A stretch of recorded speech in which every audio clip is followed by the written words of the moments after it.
कर रही साध संगत जी। वाहिगुरु जी का खालसा, वाहिगुरु जी की फतेह। गुरु ग्रंथ साहब जी की चल रही लड़ीवार विचारां विच अज अंक नंबर 1068 तो अगे पाठ करना है। मारू रागी तीजी पातशाही धन धन गुरु अमरदास जी के उच्चारण किए हुए सोलिया के पाठ चल रहे हैं, जिस विच 24वें सोलहे दे 12 पदियां तक के पाठ पहला हो चुके हैं। अज अगों पाठ करना है। काया बिरख पंखी विच वासा, अमृत चुगे गुर शबद निवासा। उड़े उड़े न मूले न आवे न जाई, निज घर वासा पाया। काया बिरख पंखी विच वासा, अमृत चुगे गुर शबद निवासा। उड़े न मूले न आवे न जाही, निज घर वासा पाया। काया बिरख पंखी विच वासा।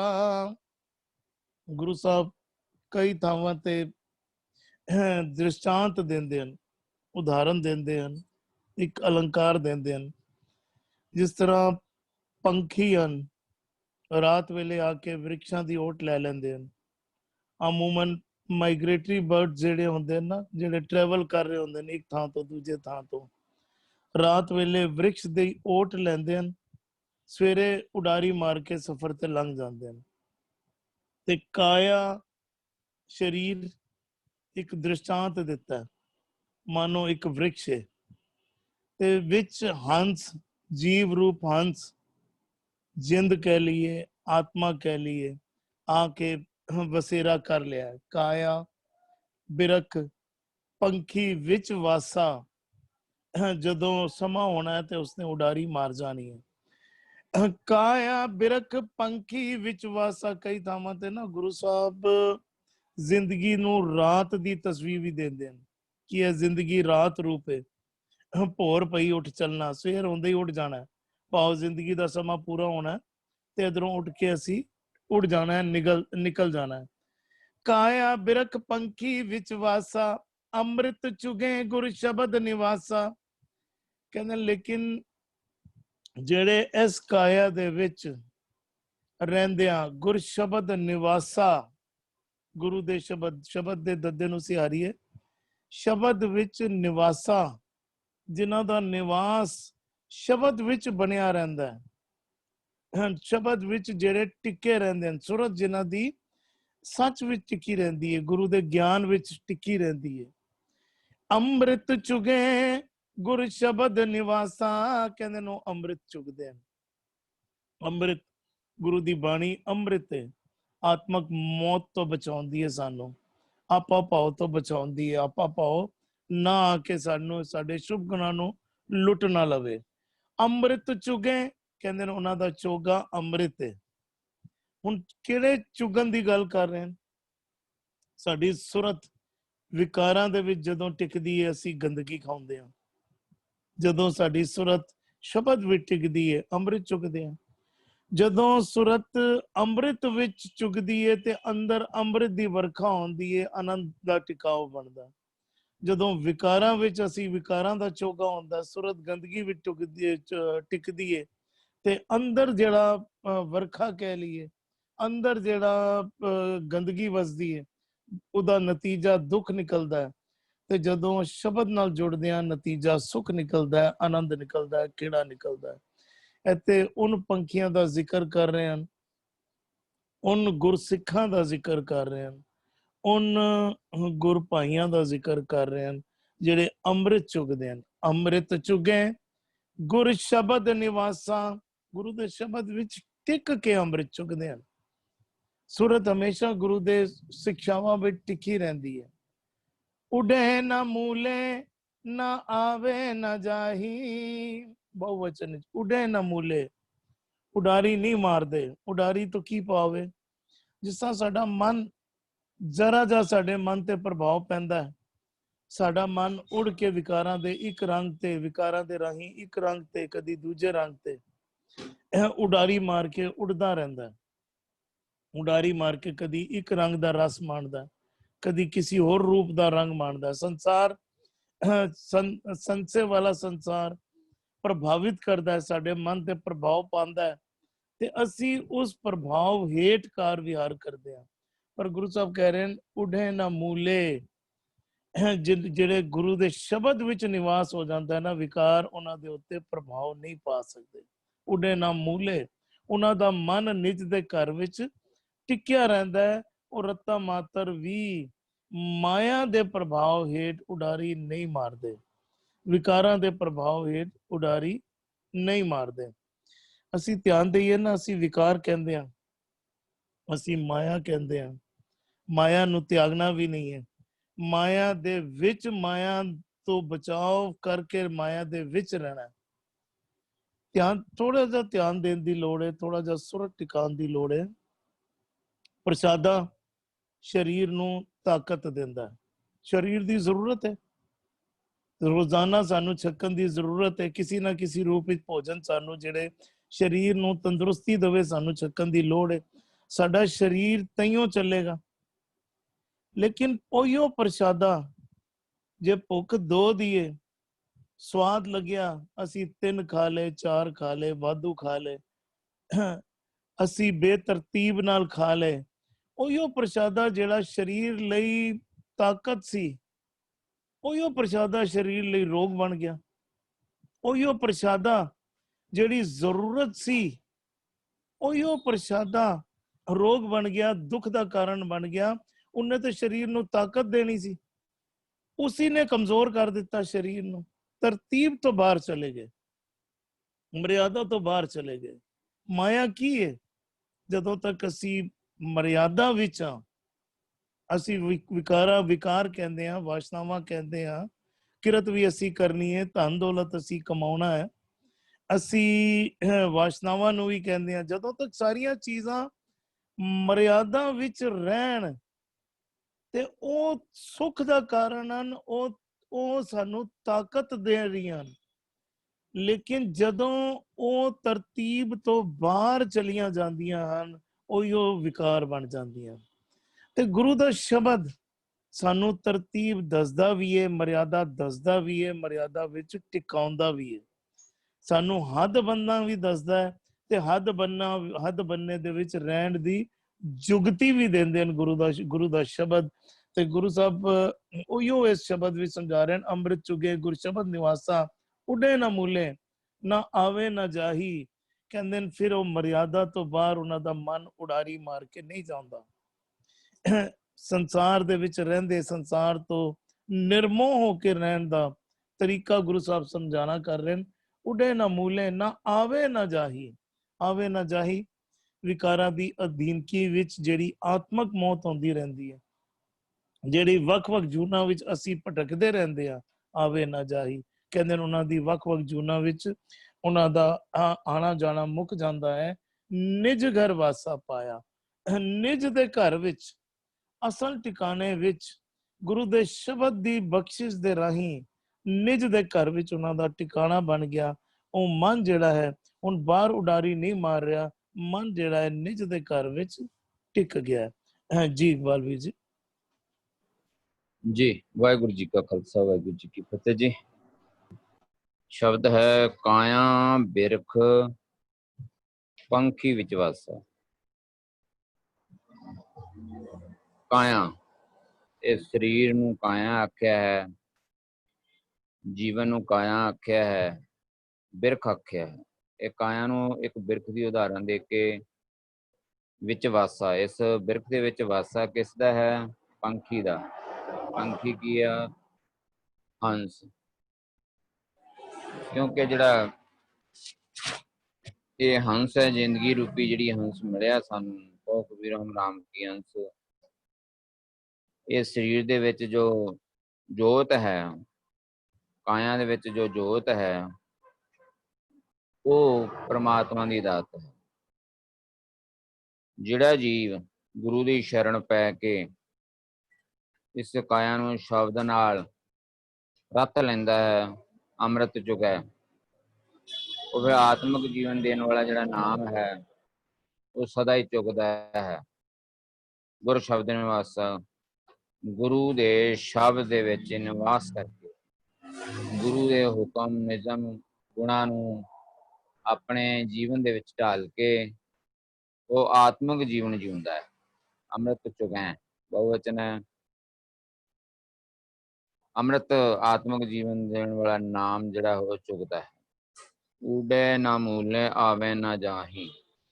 ਜਿਹੜਾ ਜੀਵ ਸ਼ਬਦ ਵਿੱਚ ਸਦਾ ਨਿਵਾਸ ਕਰਦਾ ਹੈ, ਊਡੇ ਨਾ ਮੂਲੇ, ਉਹ ਕਦਾਚਿਤ ਵੀ ਉੱਡਦਾ ਨਹੀਂ, ਭਾਵ ਸ਼ਬਦ ਤੋਂ ਬਾਹਰ ਹੀ ਨਹੀਂ ਹੁੰਦਾ, ਭਾਵ ਵਿਕਾਰਾਂ ਵਿੱਚ ਨਹੀਂ ਗਰਸਦਾ।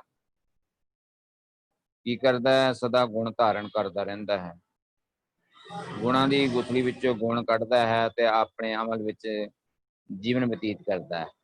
ਫਿਰ ਕੀ ਹੁੰਦਾ? ਉਹਦਾ ਫਲਸਰੂਪ ਕੀ? ਆਵੇ ਨਾ ਜਾਹੀ। ਉਹ ਫਿਰ ਜਿਹੜੇ ਗੁਰੂ ਸ਼ਬਦ ਵਿੱਚ ਨਿਵਾਸ ਕਰਦੇ ਹਨ, ਉਹ ਕਦੀ ਵੀ ਵਿਕਾਰਾਂ ਵਿੱਚ, ਹਉਮੈ ਵਿੱਚ ਗਰਸ ਕੇ ਜੰਮਦੇ ਮਰਦੇ ਨੇ, ਭਾਵ ਉਹਨਾਂ ਨੂੰ ਤ੍ਰਿਸ਼ਨਾਵਾਂ, ਮੋਹ ਆਦਿਕ ਵਿਕਾਰ ਜਿਹੜੇ ਆ ਉਹ ਪਾਉਂਦੇ ਨਹੀਂ। ਨਿਜ ਘਰ ਵਾਸਾ ਪਾਇੰਦਾ। ਜਿਹੜਾ ਜੀਵ ਕਦਾਚਿਤ ਵੀ ਸ਼ਬਦ ਤੋਂ ਬਾਹਰ ਹੀ ਨਹੀਂ ਹੁੰਦਾ, ਫਿਰ ਉਹ ਜੰਮਦਾ ਮਰਦਾ ਨਹੀਂ ਤੇ ਹਮੇਸ਼ਾ ਹੀ ਨਿਜ ਘਰ ਵਾਸਾ ਪਾਇੰਦਾ। ਨਿਜ ਘਰ ਕਿਹੜਾ? ਹਿਰਦਾ ਘਰ, ਜਿੱਥੇ ਪ੍ਰਮਾਤਮਾ ਦਾ ਵਾਸਾ ਹੁੰਦਾ ਹੈ, ਉਹ ਉਸ ਹਿਰਦੇ ਘਰ ਵਿੱਚ ਜਗ੍ਹਾ ਬਣਾ ਲੈਂਦਾ ਹੈ ਤੇ ਪ੍ਰਮਾਤਮਾ ਨਾਲ ਇੱਕ ਮਿਕ ਲੀਨ ਹੋਇਆ ਰਹਿੰਦਾ ਹੈ। ਵਾਸਾ ਪਾਇਆ, ਉਹ ਪ੍ਰਾਪਤ ਕਰ ਲੈਂਦਾ ਜੀ। ਨਿਜ ਘਰ ਦੇ ਵਿੱਚ ਟਿਕ ਜਾਂਦਾ ਹੈ, ਸਹਿਜ ਅਵਸਥਾ ਨੂੰ ਪ੍ਰਾਪਤ ਕਰ ਲੈਂਦਾ ਹੈ ਤੇ ਗੁਣਾਂ ਵਿੱਚ ਲਿਪਤ ਹੋਇਆ ਰਹਿੰਦਾ ਹੈ ਜੀ। ਧੰਨਵਾਦ ਵੀਰ ਜੀ। ਨਿਜ ਘਰ, ਸਹਿਜ ਅਵਸਥਾ ਵਿੱਚ, ਬਿਲਕੁਲ ਨਿਜ ਘਰ ਤੋਂ ਭਾਵ ਆਨੰਦ ਵਾਲੀ ਅਵਸਥਾ, ਪਰਮਾਤਮਾ ਨਾਲ ਮਿਲਾਪ ਵਾਲੀ ਅਵਸਥਾ, ਖੇੜੇ ਵਾਲੀ ਅਵਸਥਾ। ਧੰਨਵਾਦ ਆਪ ਜੀ ਦਾ। ਜੀ ਹਰਵਿੰਦਰ ਵੀਰ ਜੀ।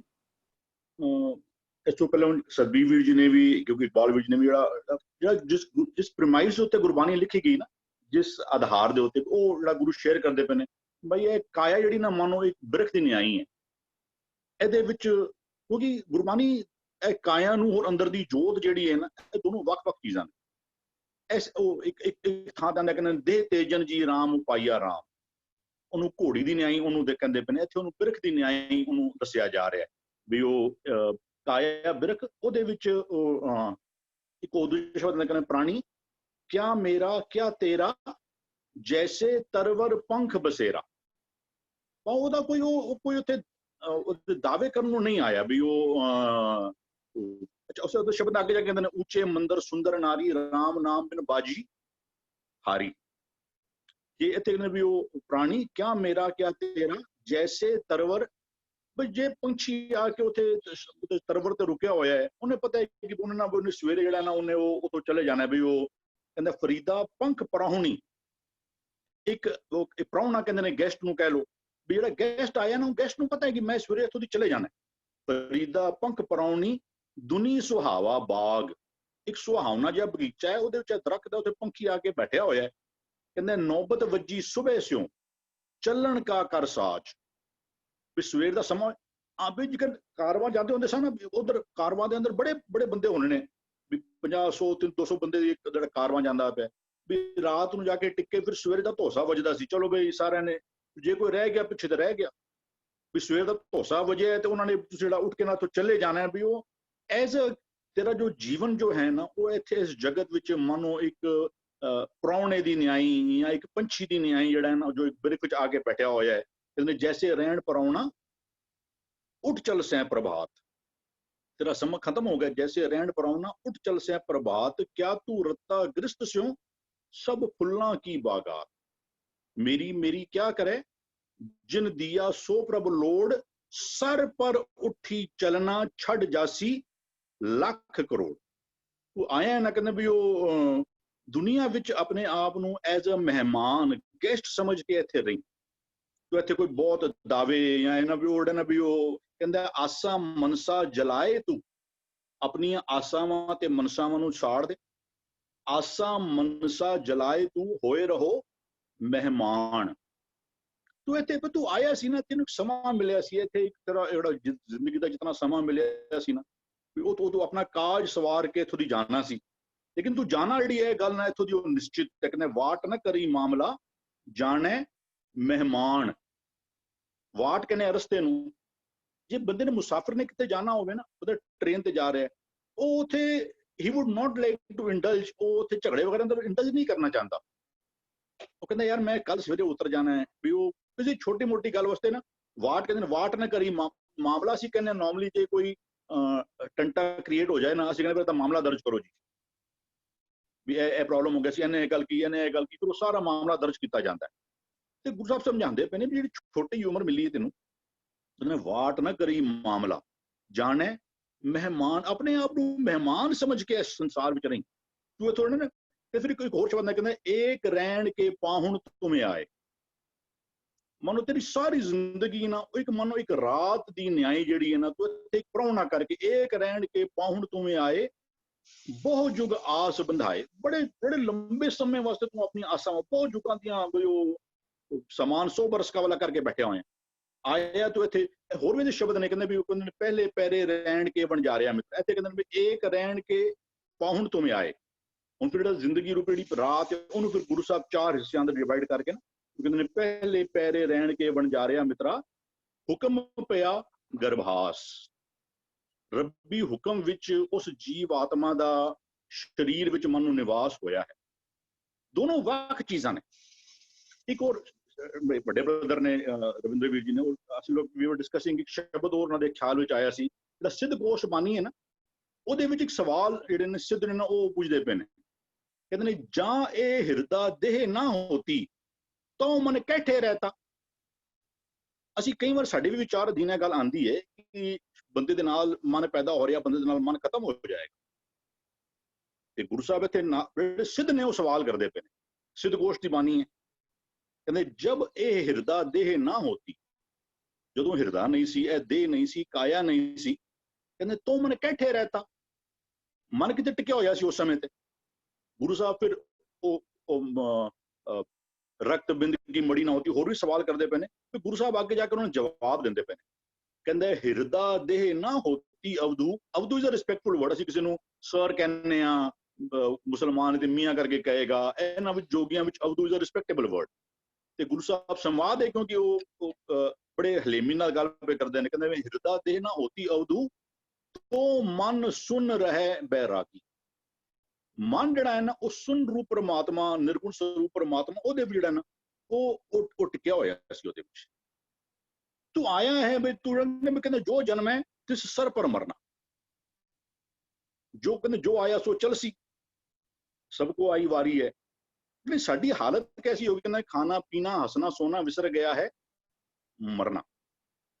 ਅਸੀਂ ਇੱਥੇ ਇੱਕ ਲਿਮਿਟਿਡ ਟਾਈਮ ਲੈ ਕੇ ਆਏ ਹਾਂ, ਉਹ ਸਾਨੂੰ ਭੁੱਲ ਚੁੱਕਾ ਹੋਇਆ। ਜੇ ਸਾਨੂੰ ਕਿਤੇ ਚੇਤਾ ਰਹਿੰਦਾ, ਕਹਿੰਦਾ ਜੇ ਜਾਣਾ ਮਰ ਜਾਈਏ ਘੁੰਮ ਨਾ ਆਈਏ, ਕਹਿੰਦਾ ਝੁੱਠੀ ਦੁਨੀਆ ਲੱਗ ਨਾ ਆਪ ਵੰਜਾਈਏ। ਜੇ ਕਿਤੇ ਸਾਨੂੰ ਇਹ ਭਰੋਸਾ ਹੋ ਜਾਂਦਾ ਕਿ ਜੇ ਜਾਣਾ ਮਰ ਜਾਈਏ, ਨੇ ਬਾਬਾ ਆਇਆ ਹੈ ਉੱਠ ਚੱਲਣਾ। ਤੂੰ ਆਇਆ ਸੀ ਇੱਥੇ, ਤੇਰਾ ਪਰਮਾਨੈਂਟ ਘਰ ਨਹੀਂ ਹੈ। ਕਹਿੰਦੇ ਜੋ ਘਰ ਛੱਡ ਗਵਾਵਨਾ ਸੋ ਲੱਗਾ ਮਨ ਮਾਏ, ਜਿੱਥੇ ਜਾਏ ਤੁਧ ਵਰਤਨਾ ਤਿਸ ਕੀ ਚਿੰਤਾ ਨਹੀਂ। ਇਹ ਦਿਨ ਬਾਬਾ ਆਇਆ ਹੈ ਉੱਠ ਚੱਲਣਾ, ਇਹ ਜਗ ਝੂਠ ਪਸਾਰੋ ਵਾ। ਮਰਨਾ ਮੁੱਲਾ ਮਰਨਾ ਭੀ ਕਰਤਾਰੋ ਡਰਨਾ। ਦਿਸ ਇਜ਼ ਨਾਟ ਯੋਰ। ਅਸੀਂ ਕਹਿੰਦੇ ਵੀ ਇੱਕ ਲਾਈਨ ਬੜੀ ਇੱਥੇ ਉਹ ਰੇਣੂਕਾ ਵੀਰ ਜੀ ਨੇ ਆਪਣਾ ਸਰਬਜੀਤ ਸਿੰਘ ਜੀ ਆਪਣਾ ਲੁਧਿਆਣੇ ਵਾਲੇ, he used to quote a very beautiful line। ਉਹ ਕਹਿੰਦੇ ਨੇ we are not human beings on a spiritual journey, we are spiritual beings on a human journey। ਇਹ ਨਿਰੰਤਰ ਹੋਤਾ ਆਇਆ। ਅਸੀਂ ਪਹਿਲਾਂ ਵੀ ਸੀ, ਅਸੀਂ ਆਏ ਹਾਂ, ਸਾਨੂੰ ਇੱਕ ਮਨੁੱਖਾ ਜਨਮ ਦਾ ਅਵਸਰ ਮਿਲਿਆ ਹੈ। ਗੁਰੂ ਕਹਿੰਦਾ ਲੇਕਿਨ ਜਾਣਾ ਆਗੇ ਸਰ ਪਰ ਜਾਣਾ ਜੋ ਮਹਿਮਾਨਾ। ਮਹਿਮਾਨ ਦੇ ਨਿਆਂ ਹੀ ਆਏ ਤੂੰ, आगे सर पर जाना जो मेहमाना काहे गर्व कीजे। तू क्यों हंकार ਜਿਹੜਾ ਵੱਡਾ ਬੜਾ ਅਫਰਿਆ ਫਿਰਨਾ। ਕਹਿੰਦੇ ਇੱਥੇ ਆਇਆ ਸਭ ਕੋ ਜਾਸੀ ਕੂੜ ਕਰੋ ਅਹੰਕਾਰੋ। ਇਹਨੇ ਪ੍ਰਿਮਾਈਸ ਹੈ ਬਾਣੀ ਦੀ, ਜਿਹਦੇ ਵਿੱਚ ਅਸੀਂ ਇਤਨੇ ਇਹਦੇ ਵਾਸਤੇ ਕੋਟ ਕਰਨਾ। ਸਾਨੂੰ ਜੋ ਗੁਰੂ ਵੱਖ-ਵੱਖ ਥਾਵਾਂ ਦੇ ਉੱਤੇ ਜੋ ਸਾਨੂੰ ਦਿੰਦਾ ਵੀ ਕਾਇਆ ਬਿਰਖ ਪੰਖੀ ਵਿੱਚ ਵਾਸਾ। ਕਾਇਆ ਰੂਪੀ ਬਿਰਖ ਦੇ ਉੱਤੇ ਤੇਰੀ ਜੀਵ ਆਤਮਾ, ਤੇਰਾ ਮਨ ਪੰਖੀ ਜਿਹੜਾ ਨਾ ਉਹ ਆ ਕੇ ਟਿਕਿਆ ਹੋਇਆ ਹੈ। ਹੁਣ ਇਹਨਾਂ ਵਿੱਚੋਂ ਜਦ ਤੱਕ ਤੇਰਾ ਤੂੰ ਇੱਥੇ ਨਿਵਾਸ ਕਰਨਾ ਪੈਣਾ, ਹੁਣ ਕਹਿੰਦਾ ਬਿਖ ਅੰਮ੍ਰਿਤ ਕਰਤਾਰ ਉਪਾਏ ਸੰਸਾਰ ਬਿਰਖ ਕੋ ਦੋਏ ਫਲ ਲਾਏ। ਹੁਣ ਇਹਦੇ ਵਿੱਚੋਂ ਕਹਿੰਦਾ ਜਿਹੜੇ ਬੰਦੇ ਜਿਹੜੇ ਜਿਨ੍ਹਾਂ ਨੂੰ ਗੁਰੂ ਮਿਲ ਜਾਂਦਾ ਹੈ, ਜਿਨ੍ਹਾਂ ਦਾ ਗੁਰੂ ਸ਼ਬਦ ਦੇ ਨਾਲ ਕਹਿੰਦਾ ਮੇਲ ਹੋ ਜਾਂਦਾ ਹੈ, ਕਹਿੰਦਾ ਅੰਮ੍ਰਿਤ ਚੁਗ ਹੈ ਗੁਰ ਸ਼ਬਦ ਨਿਵਾਸਾ। ਚੋਇਸ ਗੁਰੂ ਨੇ ਸਾਨੂੰ ਦਿੱਤੀ ਹੋਈ ਹੈ, ਉਹ ਫ੍ਰੀ ਵਿਲ ਸਾਡੀ ਹੈ। ਅਸੀਂ ਕੀ ਉਹ ਗੁਰੂ ਨੂੰ ਪ੍ਰਵਾਨ ਕੌਣ ਨੇ? ਕਹਿੰਦੇ ਪੰਖੀ ਬਿਰਖ ਸੁਹਾਵੜਾ ਸੱਚ ਚੁਗੈ ਗੁਰ ਪਾਏ। ਜੇ ਇਹ ਜਿਹੜਾ ਜੀਵ ਰੂਪੀ ਪੰਖੀ ਹੈ ਨਾ, ਜੇ ਤੇ ਸੱਚ ਦਾ ਚੋਗਾ ਚੁਗੇ ਫਿਰ ਉਹ ਗੁਰੂ ਨੂੰ ਭਾਉਂਦਾ ਹੈ, ਜਾਂ ਗੁਰੂ ਨੂੰ ਭਾਉਣ ਵਾਲਾ ਜੀਵਨ ਆਪਣਾ ਬਣਾ ਲਵੇ। ਪੰਖੀ ਬਿਰਖ ਸੁਹਾਵੜਾ, ਸੁਹਾਵੜਾ ਕਿਹੜਾ ਹੈ? ਕਿਹੜਾ ਪੰਖੀ ਸੁਹਾਵੜਾ ਹੈ? ਕਿਹੜਾ ਪੰਖੀ ਹੈ ਜੋ ਆਪਣੇ ਜੀਵਨ ਦਾ ਮਨੋਰਥ ਪੂਰਾ ਕਰਕੇ ਜਾ ਰਿਹਾ ਹੈ? ਹੋਰ ਸ਼ਬਦ ਕਹਿੰਦੇ ਤਰਵਰ ਕਾਇਆ ਪੰਖ ਮਨ, ਤਰਵਰ ਪੰਖੀ ਪੰਚ। ਮਨ ਨੂੰ ਪੰਖੀ ਕਿਹਾ ਗਿਆ, ਫਿਰ ਸਾਡੇ ਮਨ ਜਿਹੜੇ ਗਿਆਨ ਇੰਦਰੀਆਂ ਨੇ ਉਹ ਵੀ ਬਾਹਰ ਭਟਕਦੀਆਂ ਰਹਿੰਦੇ ਨੇ। ਤਰਵਰ ਕਾਇਆ ਪੰਖ ਮਨ, ਤਰਵਰ ਪੰਖੀ ਪੰਚ। ਫਿਰ ਅੱਗੇ ਕਹਿੰਦੇ ਤਤ ਚੁਗੈ ਹੈ ਮਿਲ ਏਕ ਸੈ। ਜਿਹੜੇ ਤੇ ਤਤ ਦੇ ਪਿੱਛੇ ਲੱਗ ਜਾਂਦੇ ਨੇ, ਜੋ ਜੀਵਨ ਦਾ ਤਤ ਹੈ ਨਾ, ਵੀ ਪ੍ਰਾਣੀ ਤੂੰ ਆਇਆ ਲਾਹਾ ਲੈਣ ਲੱਗਾ, ਕਿ ਕੋ ਫਕੜਿਆਂ ਨਾਲ ਨਹੀਂ। ਜਿਹੜਾ ਬੰਦਾ ਤਤ ਦੇ ਨਾਲ ਜੁੜਨਾ ਚਾਹਵੇ, ਕਹਿੰਦੇ ਤਤ ਚੁਗ ਹੈ ਮਿਲ ਏਕ ਸੇ। ਜਿਹੜੇ ਇੱਕ ਰੱਬ, ਇੱਕਾ ਬਾਣੀ, ਇੱਕ ਗੁਰ, ਇੱਕੋ ਸ਼ਬਦ ਵਿਚਾਰ, ਇੱਕ ਰੱਬ, ਉਹ ਸਾਰੇ ਇੱਕ ਸਿਧਾਂਤ ਦੇ ਨਾਲ ਜੁੜਦੇ ਨੇ। ਤਤ ਚੁਗੈ ਹੈ ਮਿਲ ਏਕ ਸੇ, ਕਹਿੰਦਾ ਤਿੰਨ ਕੋ ਫਾਂਸ ਨਾ ਰੰਚ। ਉਹ ਮਾਇਆ ਦੀਆਂ ਫਾਈਆਂ ਵਿੱਚ ਨਹੀਂ ਫਸਦੇ। ਉਹ ਹਮੇਸ਼ਾ ਜਿਹੜੇ ਨਾ ਉਹ ਇਹਨਾਂ ਤੋਂ, ਇਹ ਵਿਕਾਰਾਂ ਤੋਂ, ਇਹ ਵਿਕਾਰ ਉਹਨਾਂ ਦੇ ਜੀਵਨ ਨੂੰ ਨਾ ਉਹ ਬਰਬਾਦ ਨਹੀਂ ਕਰ ਸਕਦੇ। ਉਹ ਕਹਿੰਦੇ ਉਹ ਜਿਹੜੇ ਦੂਜੇ ਨੇ, ਕਹਿੰਦੇ ਦੂਜੇ ਪਾਏ ਦੁਸ਼ਟਾਂ ਕਾ ਵਾਸਾ। ਇੱਥੇ ਕਹਿੰਦੇ ਜਿਹੜੇ ਇੱਕ ਨੇ, ਜਿਹੜੇ ਉਹ ਤਤ ਦੇ ਨਾਲ ਜੁੜੇ ਹੋਏ ਨੇ, ਉਹ ਕਹਿੰਦੇ ਉੜੇ ਨਾ ਮੂਲੇ।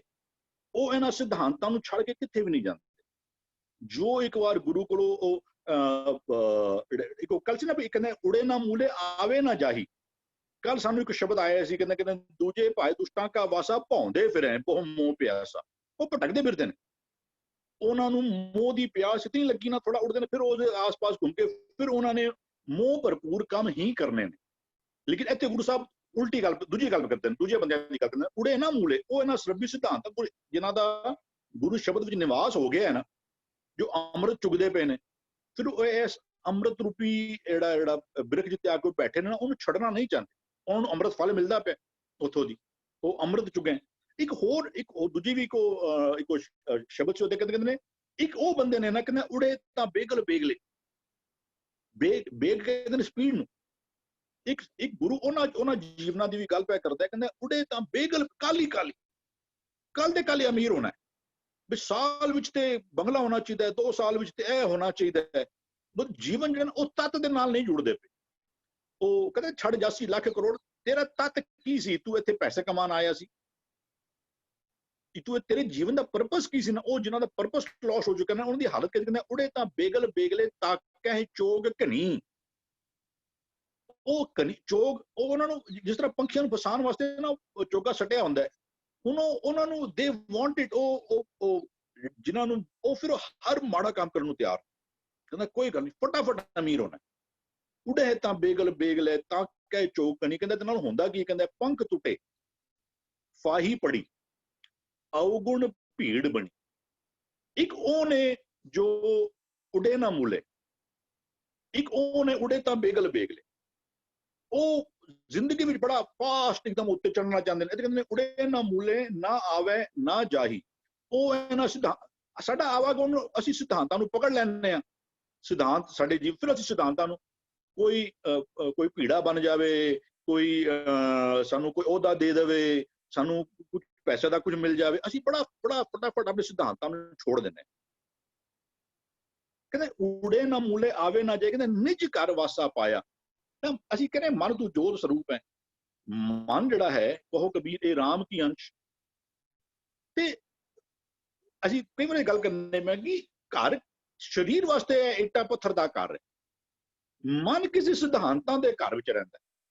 ਜੇ ਅਸੀਂ ਮਨ ਨੂੰ ਇੱਕ one of the way of explaining ਇਸ ਕਿ ਮਨ ਵਿਚਾਰਾਂ ਦਾ ਸੰਗ੍ਰਹਿ ਹੈ, ਤੇ ਵਿਚਾਰ ਤੇ ਕਿਸੇ ਉਹ ਕਹਿੰਦੇ ਕਿਸੇ ਸਿਧਾਂਤਾਂ ਦੇ ਉੱਤੇ ਖਲੋਤੇ ਹੁੰਦੇ ਨੇ। ਵਿਚਾਰਾਂ ਦੇ ਨਾਲ ਬੰਦੇ ਦੇ ਜੀਵਨ ਵਿੱਚ ਕੁਝ ਸਿਧਾਂਤ ਪੈਦਾ ਹੁੰਦੇ ਨੇ। ਇਸ ਸਿਧਾਂਤ ਰੂਪੀ ਘਰ ਵਿੱਚ ਅਸੀਂ ਰਹਿਣਾ ਸੀ, ਜਿਹਨੂੰ ਗੁਰੂ ਕਹਿੰਦਾ ਘਰ ਬੰਦੋ ਸੱਚ ਧਰਮ ਕਾ। ਗੁਰੂ ਕਹਿੰਦਾ ਤੂੰ ਆਪਣੇ ਵੱਡੇ ਔਰ ਇਹਦੀ ਬੜੀ ਸਾਂਭ ਵੀ ਬੜੀ ਕਰੀ। ਜੋ ਸਿਧਾਂਤ ਰੂਪੀ ਘਰ ਬਣਾਏਗਾ ਨਾ, ਉਹ ਕਹਿੰਦਾ ਜੈ ਕਰ ਕਰਤੇ ਕੀਰਤ ਹੋਏ, ਕਰਤੇ ਕਾ ਹੋਏ ਵਿਚਾਰੋ, ਤਿਤ ਕਰ ਗਾਓ ਸੋਇਲਾ। ਉੱਥੇ ਉਹ ਉਸ ਘਰ ਨੂੰ ਜਿਹੜਾ ਨਾ ਵੀ ਉਹ ਕਹਿੰਦਾ ਘਰ ਬੰਦੋ ਸੱਚ ਧਰਮ ਕਾ। ਕਹਿੰਦੇ ਕਹੋ ਨਾਨਕ ਨੇਚਲ ਘਰ ਬਾਂਧਿਓ। ਨੇਚਲ ਹੁਣ ਮੇਰਾ ਇਸ ਘਰੋਂ ਮੇਰਾ ਟਿਕਾਣਾ ਬਾਹਰ ਨਹੀਂ ਜਾਂਦਾ। ਕਹੋ ਨਾਨਕ ਨੇਚਲ ਘਰ ਬਾਂਧਿਓ ਗੁਰ ਕੀਓ ਬੰਦਾ ਨਹੀਂ। ਗੁਰੂ ਦੀ ਕਿਰਪਾ, ਗੁਰੂ ਦੇ ਓਟ ਆਸਰੇ ਸਦਕਾ ਅਸੀਂ ਸਾਡੇ ਮਨ ਦੇ ਟਿਕਾਣ ਵਾਸਤੇ ਇੱਕ ਨੇਚਲ ਘਰ ਬਣਾ ਸਕਨੇ। ਨਿਜ ਕਿਉਂਕਿ ਜੇ ਮਨ ਰੱਬ ਦਾ ਸਰੂਪ ਹੈ, ਮਨ ਰੱਬ ਦਾ ਨਿਜ ਸਰੂਪ ਹੈ, ਤੇ ਜੋ ਸਿਧਾਂਤ ਰੱਬ ਦੇ ਨੇ, ਜਿੱਥੇ ਰੱਬ ਕਿਤੇ ਰੱਬ ਸਿਧਾਂਤਾਂ ਵਿੱਚ ਹੈ। ਗੁਣਮੈ ਏਕੋ ਨਿਰਮਲ ਸਾਚਾ। ਜੇ ਸਾਡਾ ਮਨ ਦਾ ਵੀ ਨਿਜ ਘਰ ਤੇ ਉਹੀ ਹੋਣਾ ਚਾਹੀਦਾ ਸੀ ਨਾ, ਜਿੱਥੇ ਰੱਬ ਟਿਕਿਆ ਹੋਇਆ, ਤਾਂ ਹੀ ਤੇਰੀ ਜੋਤੀ ਜੋਤ ਰਲਣੀ ਸੀ। ਤੇਰੀ ਵਿਚਾਰਧਾਰਾ ਔਰ ਰੱਬੀ ਵਿਚਾਰਧਾਰਾ ਜਿਹੜੀ ਨਾ, ਉਹ ਇੱਕੋ ਹੋ ਜਾਣੀ ਚਾਹੀਦੀ ਸੀ। ਨਿਜ ਘਰ ਵਾਸਾ ਪਾਇਆ। ਹਾਂਜੀ ਬਹੁਤ ਸੋਹਣੇ ਤਰੀਕੇ ਨਾਲ ਵੀਰ ਜੀ ਆਪ ਜੀ ਨੇ ਗੁਰੂ ਸ਼ਬਦ ਦੇ ਸਿਧਾਂਤਾਂ ਦੀ, ਗੁਰੂ ਦੇ ਸਿਧਾਂਤਾਂ ਦੀ ਸ਼ਬਦ ਦੇ ਰਾਹੀਂ ਮੋਹਰ ਲਗਾ ਕੇ ਆਪਨੇ ਬਹੁਤ ਖੂਬਸੂਰਤੀ ਨਾਲ ਆਪ ਜੀ ਨੇ ਇੱਕ ਅੱਖਰ ਨੂੰ ਖੋਲਣਾ ਕੀਤਾ। ਧੰਨਵਾਦ ਆਪ ਜੀ ਦਾ। ਆਪ ਜੀ ਨੇ ਮਹਿਮਾਨ ਦਾ ਵੀ ਜ਼ਿਕਰ ਕੀਤਾ, ਮਹਿਮਾਨ ਪ੍ਰਾਹੁਣੇ ਦਾ ਜ਼ਿਕਰ ਕੀਤਾ ਜਿਹੜੇ ਆਏ ਹਨ। ਬਹੁਤ ਚੰਗੀ ਤਰ੍ਹਾਂ ਖੋਲਿਆ ਆਪ ਜੀ ਨੇ।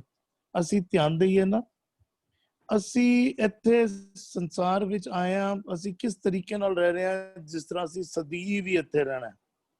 ਅਸੀਂ 2 ਦਿਨ 4 ਦਿਨ ਲਈ ਕਦੀ ਕਿਧਰੇ ਬਾਹਰ ਜਾਈਏ, ਸਫ਼ਰ ਤੇ ਜਾਈਏ, ਘੁੰਮਣ ਜਾਈਏ, ਜਾਂ ਕਿਸੇ ਦੇ ਘਰ ਠਹਿਰੀਏ ਜਾ ਕੇ, ਤੇ ਅਸੀਂ ਖਿਲਾਰਾ ਬੜਾ ਸੰਕੋਚ ਕੇ ਪਾਉਂਦੇ ਹਾਂ ਕਿ ਅਸੀਂ 2 ਦਿਨ 4 ਦਿਨ ਹਫ਼ਤੇ ਦੇ ਬਾਅਦ ਵਾਪਸ ਟੁਰ ਜਾਣਾ ਹੈ, ਤੇ ਜਿਹੜਾ ਕੱਪੜੇ ਵਗੈਰਾ ਜੋ ਵੀ ਖੋਲਿਆ ਵੀ ਹੈ, ਤੇ ਨਾਲ ਦੇ ਨਾਲ ਉਹਨੂੰ ਸੰਕੋਚ ਲੈਂਦੇ ਆ। ਬਹੁਤ ਜ਼ਿਆਦਾ ਸਮਾਨ ਦਾ ਖਿਲਾਰਾ ਲੈ ਕੇ ਵੀ ਨਹੀਂ ਜਾਂਦੇ, ਤੇ ਸੰਭਾਲ ਕੇ ਵੀ ਰੱਖਦੇ ਆ ਕਿ 2 ਦਿਨ 4 ਦਿਨ ਵਿੱਚ ਉੱਡ ਜਾਣਾ। ਕਿਉਂਕਿ ਉਸ ਵਕਤ ਮਨ ਦੀ ਅਵਸਥਾ ਹੈ ਵੇ ਕਿ 2 ਦਿਨ 4 ਦਿਨ ਦੇ ਬਾਅਦ ਇਸ ਸਥਾਨ ਤੋਂ ਵਾਪਸ ਆਪਣੇ ਘਰ ਚਲਾ ਜਾਣਾ। ਤੇ ਗੁਰੂ ਸਾਹਿਬ ਇੱਥੇ ਵੀ ਨਿਜ ਦੇ ਘਰ ਦਾ ਜ਼ਿਕਰ ਕਰ ਰਹੇ ਹਨ, ਜਿੱਥੋਂ ਅਸੀਂ ਆਏ ਆ ਸਮਝ ਲਈਏ, ਜਾਂ ਇੰਜ ਸਮਝ ਲਈਏ ਮਨ ਦੀ ਉਹ ਅਵਸਥਾ ਜਦੋਂ ਸਾਡੀ ਸੰਸਾਰ ਵਿੱਚ ਕਾਰ ਵਿਹਾਰ ਵਾਲੀ ਇਹ ਬਣ ਜਾਏਗੀ ਕਿ ਅਸੀਂ ਇੱਥੇ ਮਹਿਮਾਨ ਆ, ਸਦੀਵ ਦਾ ਵਾਸਾ ਨਹੀਂ ਹੈ ਸਾਡਾ, ਤੇ ਸਾਡੀ ਕਾਰ ਵਿਹਾਰ ਦਾ ਤਰੀਕਾ ਬਦਲ ਜਾਏਗਾ, ਸਾਡੀ ਸੋਚਣੀ ਬਦਲ ਜਾਏਗੀ। ਧੰਨਵਾਦ ਆਪ ਜੀ ਦਾ। ਜੀ ਭੂਆ ਜੀ। ਕਾਇਆ ਬਿਰਖ ਪੰਖੀ ਵਿਚ ਵਾਸਾ, ਅੰਮ੍ਰਿਤ ਜੁਗੇ ਗੁਰ ਸ਼ਬਦ ਨਿਵਾਸਾ। ਕਾਇਆ ਕੀ ਹੈ? ਬਿਰਖ ਪ੍ਰੋੜਾ ਵਾਕ ਯੂਜ਼ ਕੀਤਾ ਗਿਆ। ਪੰਖੀ ਮਨ ਹੈ। ਕੀ ਚੁਗਦਾ ਹੈ? ਅੰਮ੍ਰਿਤ ਨਾਮ ਹੈ। ਮੂਲ ਰੂਪ ਮਨ ਤੂ ਜੋਤ ਸਰੂਪ ਹੈ। ਇਸ ਕਾਇਆ ਦੇ ਅੰਦਰ ਪੰਖੀ ਰੂਪ ਜਿਹੜਾ ਹੈਗਾ ਮਨ, ਉਹ ਕੀ ਚੁਗਦਾ ਹੈ? ਉਸ ਦਾ ਨਾਮ, ਉਸਦੇ ਗੁਣ, ਉਹਦੇ ਕਨਸੈਪਟ, ਉਹਦੇ ਸਿੱਖਿਆ ਨੂੰ ਜਿਨ ਚੁਗਦਾ ਮੀਨ ਉਸਨੂੰ ਸੋਧਦਾ ਹੈ, ਉਸਨੂੰ ਇੰਪਲੀਮੈਂਟ ਕਰਦਾ ਹੈ। ਤੇ ਫਿਰ ਕਹਿੰਦਾ ਕਿ ਗੁਰ ਸ਼ਬਦ ਦੇ ਵਿੱਚ ਹੀ ਉਹਦਾ ਵਾਸਾ, he gets in tune to it. ਮਨ ਰੂਪੀ ਪੰਖੀ ਜਦੋਂ ਨਾਮ ਨੂੰ ਸੋਧਦਾ ਹੈ ਇਸ ਸਰੀਰ ਦੇ ਅੰਦਰ ਹੀ, ਉਹ ਆਪਣੇ ਆਪ ਨੂੰ ਇੱਕ ਦੇ ਨਾਲ ਹੀ ਟਿਊਨਡ ਕਰ ਲੈਂਦਾ ਹੈ। ਜਦੋਂ ਟਿਊਨਡ ਕਰ ਲਿੱਤਾ ਤੇ ਕਹਿੰਦੇ ਉਡੇ ਨਾ ਮੂਲੇ ਨਾ ਆਵੇ ਨਾ ਜਾਏ। ਹੁਣ ਉਹ ਭਟਕਦਾ ਨਹੀਂ ਹੈ, ਅਡੋਲਤਾ ਦੀ ਅਵਸਥਾ ਪ੍ਰਾਪਤ ਕਰ ਲੈਂਦਾ ਹੈ, ਕਿਉਂਕਿ ਉਹ ਆਪਣੇ ਮੂਲ ਦੇ ਨਾਲ ਹੁਣ ਪੂਰੀ ਤਰ੍ਹਾਂ ਭਿੱਜ ਗਿਆ, ਟਿਊਨਡ ਹੋ ਗਿਆ। ਨਾ ਆਵੇ ਨਾ ਜਾਏ। ਹੁਣ ਉਹ ਕੋਈ ਵੀ ਆਪਣੇ ਵਾਇਸਸ ਦੇ ਅੰਦਰ ਭਟਕਦਾ ਨਹੀਂ ਹੈ, ਪੂਰਾ ਕਾਬੂ ਪਾ ਲਿੱਤਾ ਉਹਨਾਂ ਦੇ ਉੱਪਰ, ਨਾ ਜਨਮ ਨਾ ਮਰਨ। ਔਰ ਜਦੋਂ ਇਹ ਅਵਸਥਾ ਪ੍ਰਾਪਤ ਕਰ ਲੈਂਦਾ ਤੇ ਕਹਿੰਦੇ ਨਿਜ ਘਰ ਵਾਸਾ ਪਾਇਆ, ਕਿਉਂਕਿ ਉਸਨੇ ਨਿਜ ਘਰ ਦੇ ਵਿੱਚ ਟੋਟਲੀ ਇਨਟਿਊਨਡ ਹਨ ਕਰਕੇ ਉਸਨੇ ਸਹਿਜ ਅਵਸਥਾ ਪ੍ਰਾਪਤ ਕਰ ਲਿੱਤੀ ਹੈ, ਔਰ ਪੂਰੀ ਆਪਣੀ ਸ੍ਰਿਸ਼ਟੀ ਨੂੰ ਵੀ ਉਹਦੇ ਨਾਲ ਟਿਊਨਡ ਕਰ ਲਿੱਤਾ ਹੈ। ਹਾਂਜੀ, ਧੰਨਵਾਦ ਬੂਆ ਜੀ, ਬਿਲਕੁਲ ਟੂ ਦਾ ਪੁਆਇੰਟ ਔਰ ਸ਼ਾਰਟ ਵਿੱਚ ਆਪ ਬਿਲਕੁਲ ਐਗਜ਼ੈਕਟ ਗੱਲ ਕਰਦੇ ਹੋ। ਧੰਨਵਾਦ ਆਪ ਜੀ ਦਾ। ਕਾਇਆ ਸੋਧੇ ਸ਼ਬਦ ਵਿਚਾਰੇ। ਭੁਪਿੰਦਰ ਜੀ ਜੁਆਇਨ ਹੋ ਗਏ ਨੇ, ਸੌਰੀ। ਅੱਛਾ ਸੌਰੀ ਜੀ ਭੁਪਿੰਦਰ ਵੀਰ ਜੀ, ਮਾਫੀ ਚਾਹੁੰਦਾ, ਮੈਂ ਧਿਆਨ ਨਹੀਂ ਦਿੱਤਾ। ਆਪ ਜੀ ਪਲੀਜ਼ ਇੱਕ ਪਦੇ ਦਾ ਪਾਠ ਹੋਇਆ ਜੀ। ਵਾਹਿਗੁਰੂ ਜੀ ਖਾਲਸਾ, ਵਾਹਿਗੁਰੂ ਜੀ ਕੀ ਫਤਿਹ। ਫਤਿਹ ਵੀਰ ਜੀ। I'm sorry, मैं आज तैयार नहीं थे, मैं वीडियो नहीं ऑन कर रहा, मैं ऑडियो ਤੇ ਗੱਲ ਕਰ ਸਕਦਾ। जी वीर जी प्लीज कैरी ऑन। ਅੱਛਾ, ਹੁਣ ਅਸੀਂ ਜਿਸ ਤਰ੍ਹਾਂ ਆਪਣੇ ਤੇ ਅਪਲਾਈ ਕਰਨ ਬਾਰੇ ਸੋਚ ਰਹੇ ਹਾਂ ਸਾਰਾ, ਤਾਂ ਸ਼ਬਦ ਸਾਰਾ ਸਾਡੇ ਤੇ ਜਿਸ ਤਰ੍ਹਾਂ ਐਪਲੀਕੇਬਲ ਹੋ ਹੀ ਜਾ ਰਿਹਾ, ਤਾਂ ਹੁਣ ਇੱਥੇ ਨਾ ਇਹ ਇੱਕ ਕਾਇਆ ਨਾ ਰਿਕਗਨਾਈਜ਼ ਹੋ ਰਹੀ ਹੈ ਉਸ ਮਨ ਨੂੰ ਜਿਸ ਮਨ ਨੇ ਆਪਣੀ, ਦੇਖੋ ਸਾਨੂੰ ਜਿਹੜਾ ਮੰਮੀ ਪਾਪਾ ਕੋਲੋਂ ਸਰੀਰ ਮਿਲਿਆ ਹੈ ਨਾ, ਉਸ ਸਰੀਰ ਦੇ ਨਿਜ ਘਰ ਅੰਦਰ ਰੱਬ ਜੀ ਰਹਿੰਦੇ ਨੇ। ਰੱਬ ਜੀ ਦਾ ਤਰਵਰ ਹੈ, ਰੱਬ ਜੀ ਦਾ ਬਿਰਖ ਹੈ, ਪਰ ਇਹ ਮਨ ਨੇ ਆਪਣਾ ਇੱਕ ਬਿਰਖ ਬਣਾਇਆ ਹੋਇਆ ਹੈ। ਮਨ ਆਪਣੀ ਇੱਕ ਕਾਇਆ ਰਚਦਾ ਝੂਠੀ ਵਾਲੀ। ਉਸ ਕਾਇਆ ਦੇ ਬਿਰਖ ਕਿਹੜੇ ਹੁੰਦੇ ਨੇ? ਸਿੰਬਲ ਰੁਖ ਸਰਾਏ ਰਾਤ ਦੀਰਗਤ ਮੁੱਚ ਕੋਏ ਜੇ ਆਵੇ ਆਸ ਕਰ ਜਾਏ ਨਿਰਾਸੇ ਕਿਤ ਫਲ ਫਿੱਕੇ ਫੁੱਲ ਬਕ ਬਕੇ। ਸਾਰਾ ਹਿਪੋਕ੍ਰੇਸੀ ਦੇ ਬਿਰਖ ਲਗਾਉਂਦਾ ਹੋਇਆ ਹੈ।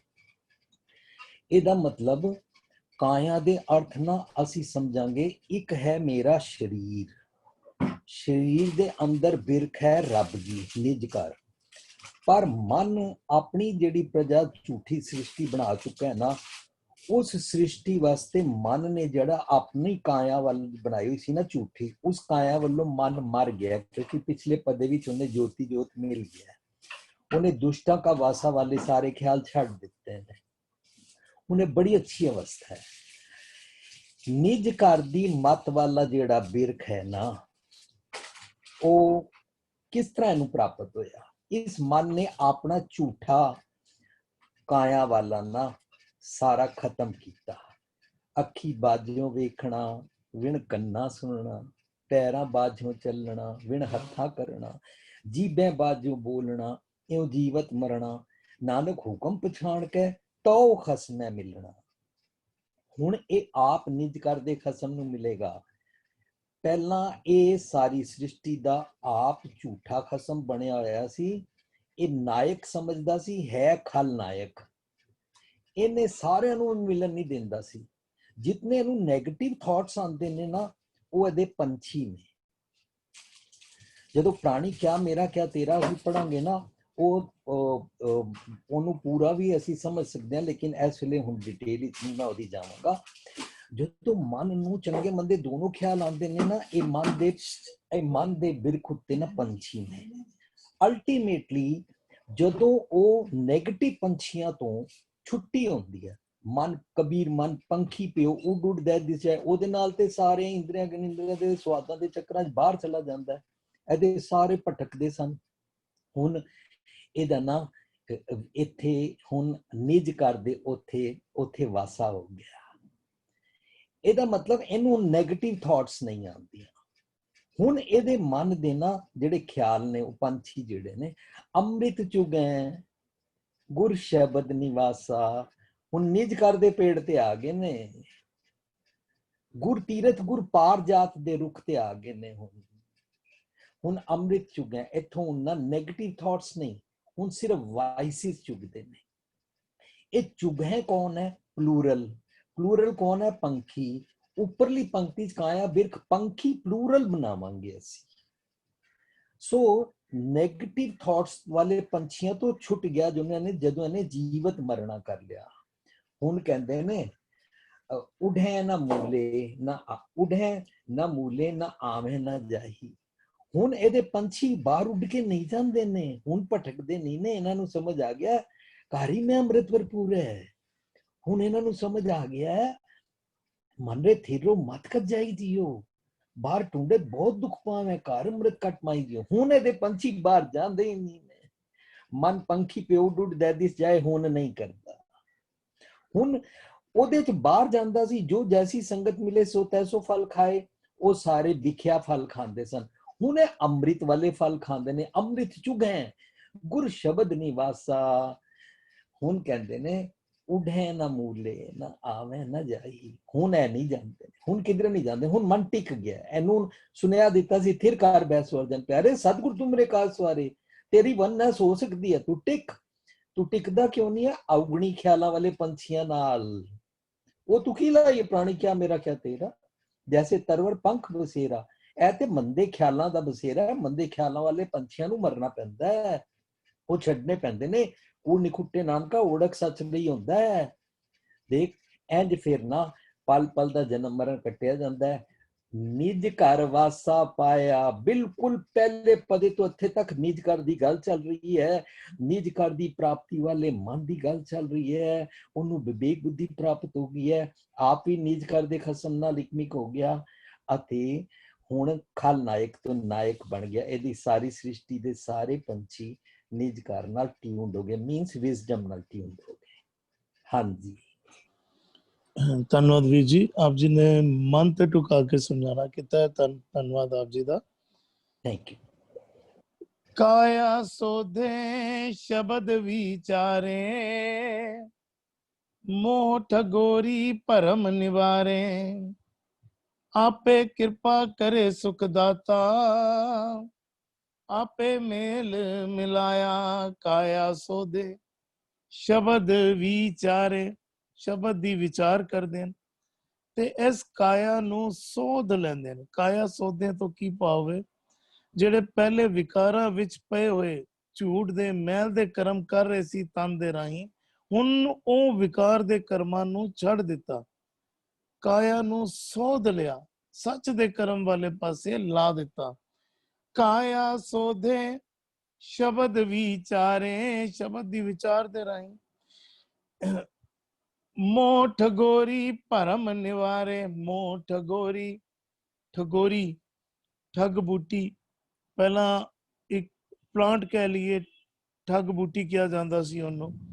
ਜਿਹੜੇ ਠੱਗ ਸੀ ਉਹ ਉਸ ਠੱਗ ਬੂਟੀ ਦਾ ਇਸਤੇਮਾਲ ਕਰਦੇ ਸੀ ਰਾਹਗੀਰਾਂ ਨੂੰ ਸੁੰਘਾ ਕੇ ਉਹਨਾਂ ਦਾ ਸਮਾਨ ਲੁੱਟ ਲੈਣਾ, ਉਹਨਾਂ ਦੀ ਕੀਮਤੀ ਵਸਤੂਆਂ ਨੂੰ ਲੁੱਟ ਕੇ ਲੈ ਜਾਣਾ। ਤੇ ਇਸ ਦੇਹੀ ਅੰਦਰ ਅੰਮ੍ਰਿਤ ਬਸੇ, ਹੋਰ ਵਿਕਾਰ ਜਿਹੜੇ ਨੂੰ ਅੰਮ੍ਰਿਤ ਨੂੰ ਲੁੱਟਦੇ ਰਹਿੰਦੇ ਹਨ। ਅੰਮ੍ਰਿਤ ਨੂੰ ਸਾਡੇ ਇੱਥੇ ਗੁਰੂ ਸਾਹਿਬ ਉਸੀ ਉਹੀਓ ਦ੍ਰਿਸ਼ਟਾਂਤ ਦੇ ਰਹੇ। ਮੋਹ ਠਗੋਰੀ ਭਰਮ ਨਿਵਾਰੇ, ਕਹਿੰਦੇ ਮੋਹ ਰੂਪੀ ਠਗੋਰੀ ਜਿਨਨੇ ਮਾਨੋ ਸਾਨੂੰ ਮੋਹ ਦਾ ਨਸ਼ਾ ਕਰਾ ਕੇ ਸਾਨੂੰ ਠਗਦੀ ਪਈ ਸੀ, ਸਾਡੇ ਸ਼ੁਭ ਗੁਣ ਲੁੱਟਦੀ ਪਈ ਸੀ, ਉਹਨੂੰ ਦੂਰ ਕਰ ਲਿਆ। ਮੋਹ ਠਗੋਰੀ ਭਰਮ ਨਿਵਾਰੇ, ਭਰਮ ਨੂੰ ਵੀ ਦੂਰ ਕਰ ਲਿਆ। ਮਨ ਦੇ ਵਿੱਚੋਂ ਭਰਮ ਜਿਹੜਾ ਹੈ ਉਹ ਦੂਰ ਹੋ ਗਿਆ। ਭਰਮ ਕੀ ਹੈ? ਸੱਚ ਨੂੰ ਝੂਠ ਸਮਝ ਲੈਣਾ ਵੀ ਭਰਮ ਹੈ, ਝੂਠ ਨੂੰ ਸੱਚ ਸਮਝ ਲੈਣਾ ਵੀ ਭਰਮ ਹੈ। ਸੱਚ ਦੇ ਨੂੰ ਸਾਨੂੰ ਕਈ ਵਾਰੀ ਨਜ਼ਰ ਨਹੀਂ ਆਉਂਦਾ, ਬਿਲਕੁਲ ਨਿਕਟ ਸੱਚ ਹੁੰਦਾ ਹੈ। ਪਰਮਾਤਮਾ ਸਾਡੇ ਅੰਦਰ ਵਸ ਰਿਹਾ ਪਰ ਸਾਡਾ ਉਸ ਦੇ ਨਾਲ ਮਿਲਾਪ ਨਹੀਂ ਹੋ ਪਾ ਰਿਹਾ, ਕਿਉਂਕਿ ਭਰਮ ਦੇ ਪਰਦੇ ਪਏ ਹੋਏ ਹਨ। ਗੁਰੂ ਸਾਹਿਬ ਕਹਿ ਰਹੇ ਹਨ ਭਰਮ ਨਿਵਾਰੇ, ਭਰਮ ਨੂੰ ਦੂਰ ਕਰ ਲੈਂਦੇ ਹਨ। ਆਪੇ ਕਿਰਪਾ ਕਰੇ ਸੁਖ ਦਾਤਾ, ਆਪੇ ਮੇਲ ਮਿਲਾਇਆ। ਇਹ ਸਭ ਕੁਝ ਉਸ ਪਰਮਾਤਮਾ ਦੇ ਹੁਕਮ ਵਿੱਚ ਹੀ ਹੋ ਰਿਹਾ। ਜਦੋਂ ਉਸ ਪਰਮਾਤਮਾ ਦੇ ਹੁਕਮ ਵਿੱਚ ਅਸੀਂ ਟੁਰਨਾ ਕਰੀਏ ਤੇ ਉਹ ਆਪੇ ਹੀ ਮਾਨੋ ਉਸਦੇ ਹੁਕਮ ਦੇ ਵਿੱਚ ਹੀ ਗੁਰੂ ਨਾਲ ਮੇਲ ਕੇ ਆਪਣੇ ਨਾਲ ਮਿਲਾ ਲੈਂਦਾ ਹੈ। ਆਪਣੇ ਨਾਲ ਮਿਲਾਉਣ ਤੋਂ ਭਾਵੇਂ ਵਿਕਾਰਾਂ ਤੋਂ ਦੂਰ ਕਰ ਦਿੰਦਾ ਹੈ। ਹੁਣ ਸੱਚ ਜਿਹੜਾ ਹੈ ਮਨ ਦੇ ਵਿੱਚ ਵਸ ਜਾਂਦਾ ਹੈ, ਸੱਚ ਨਾਲ ਸਾਂਝ ਬਣ ਜਾਂਦੀ ਹੈ। ਜੀ ਇਕਬਾਲ ਵੀਰ ਜੀ।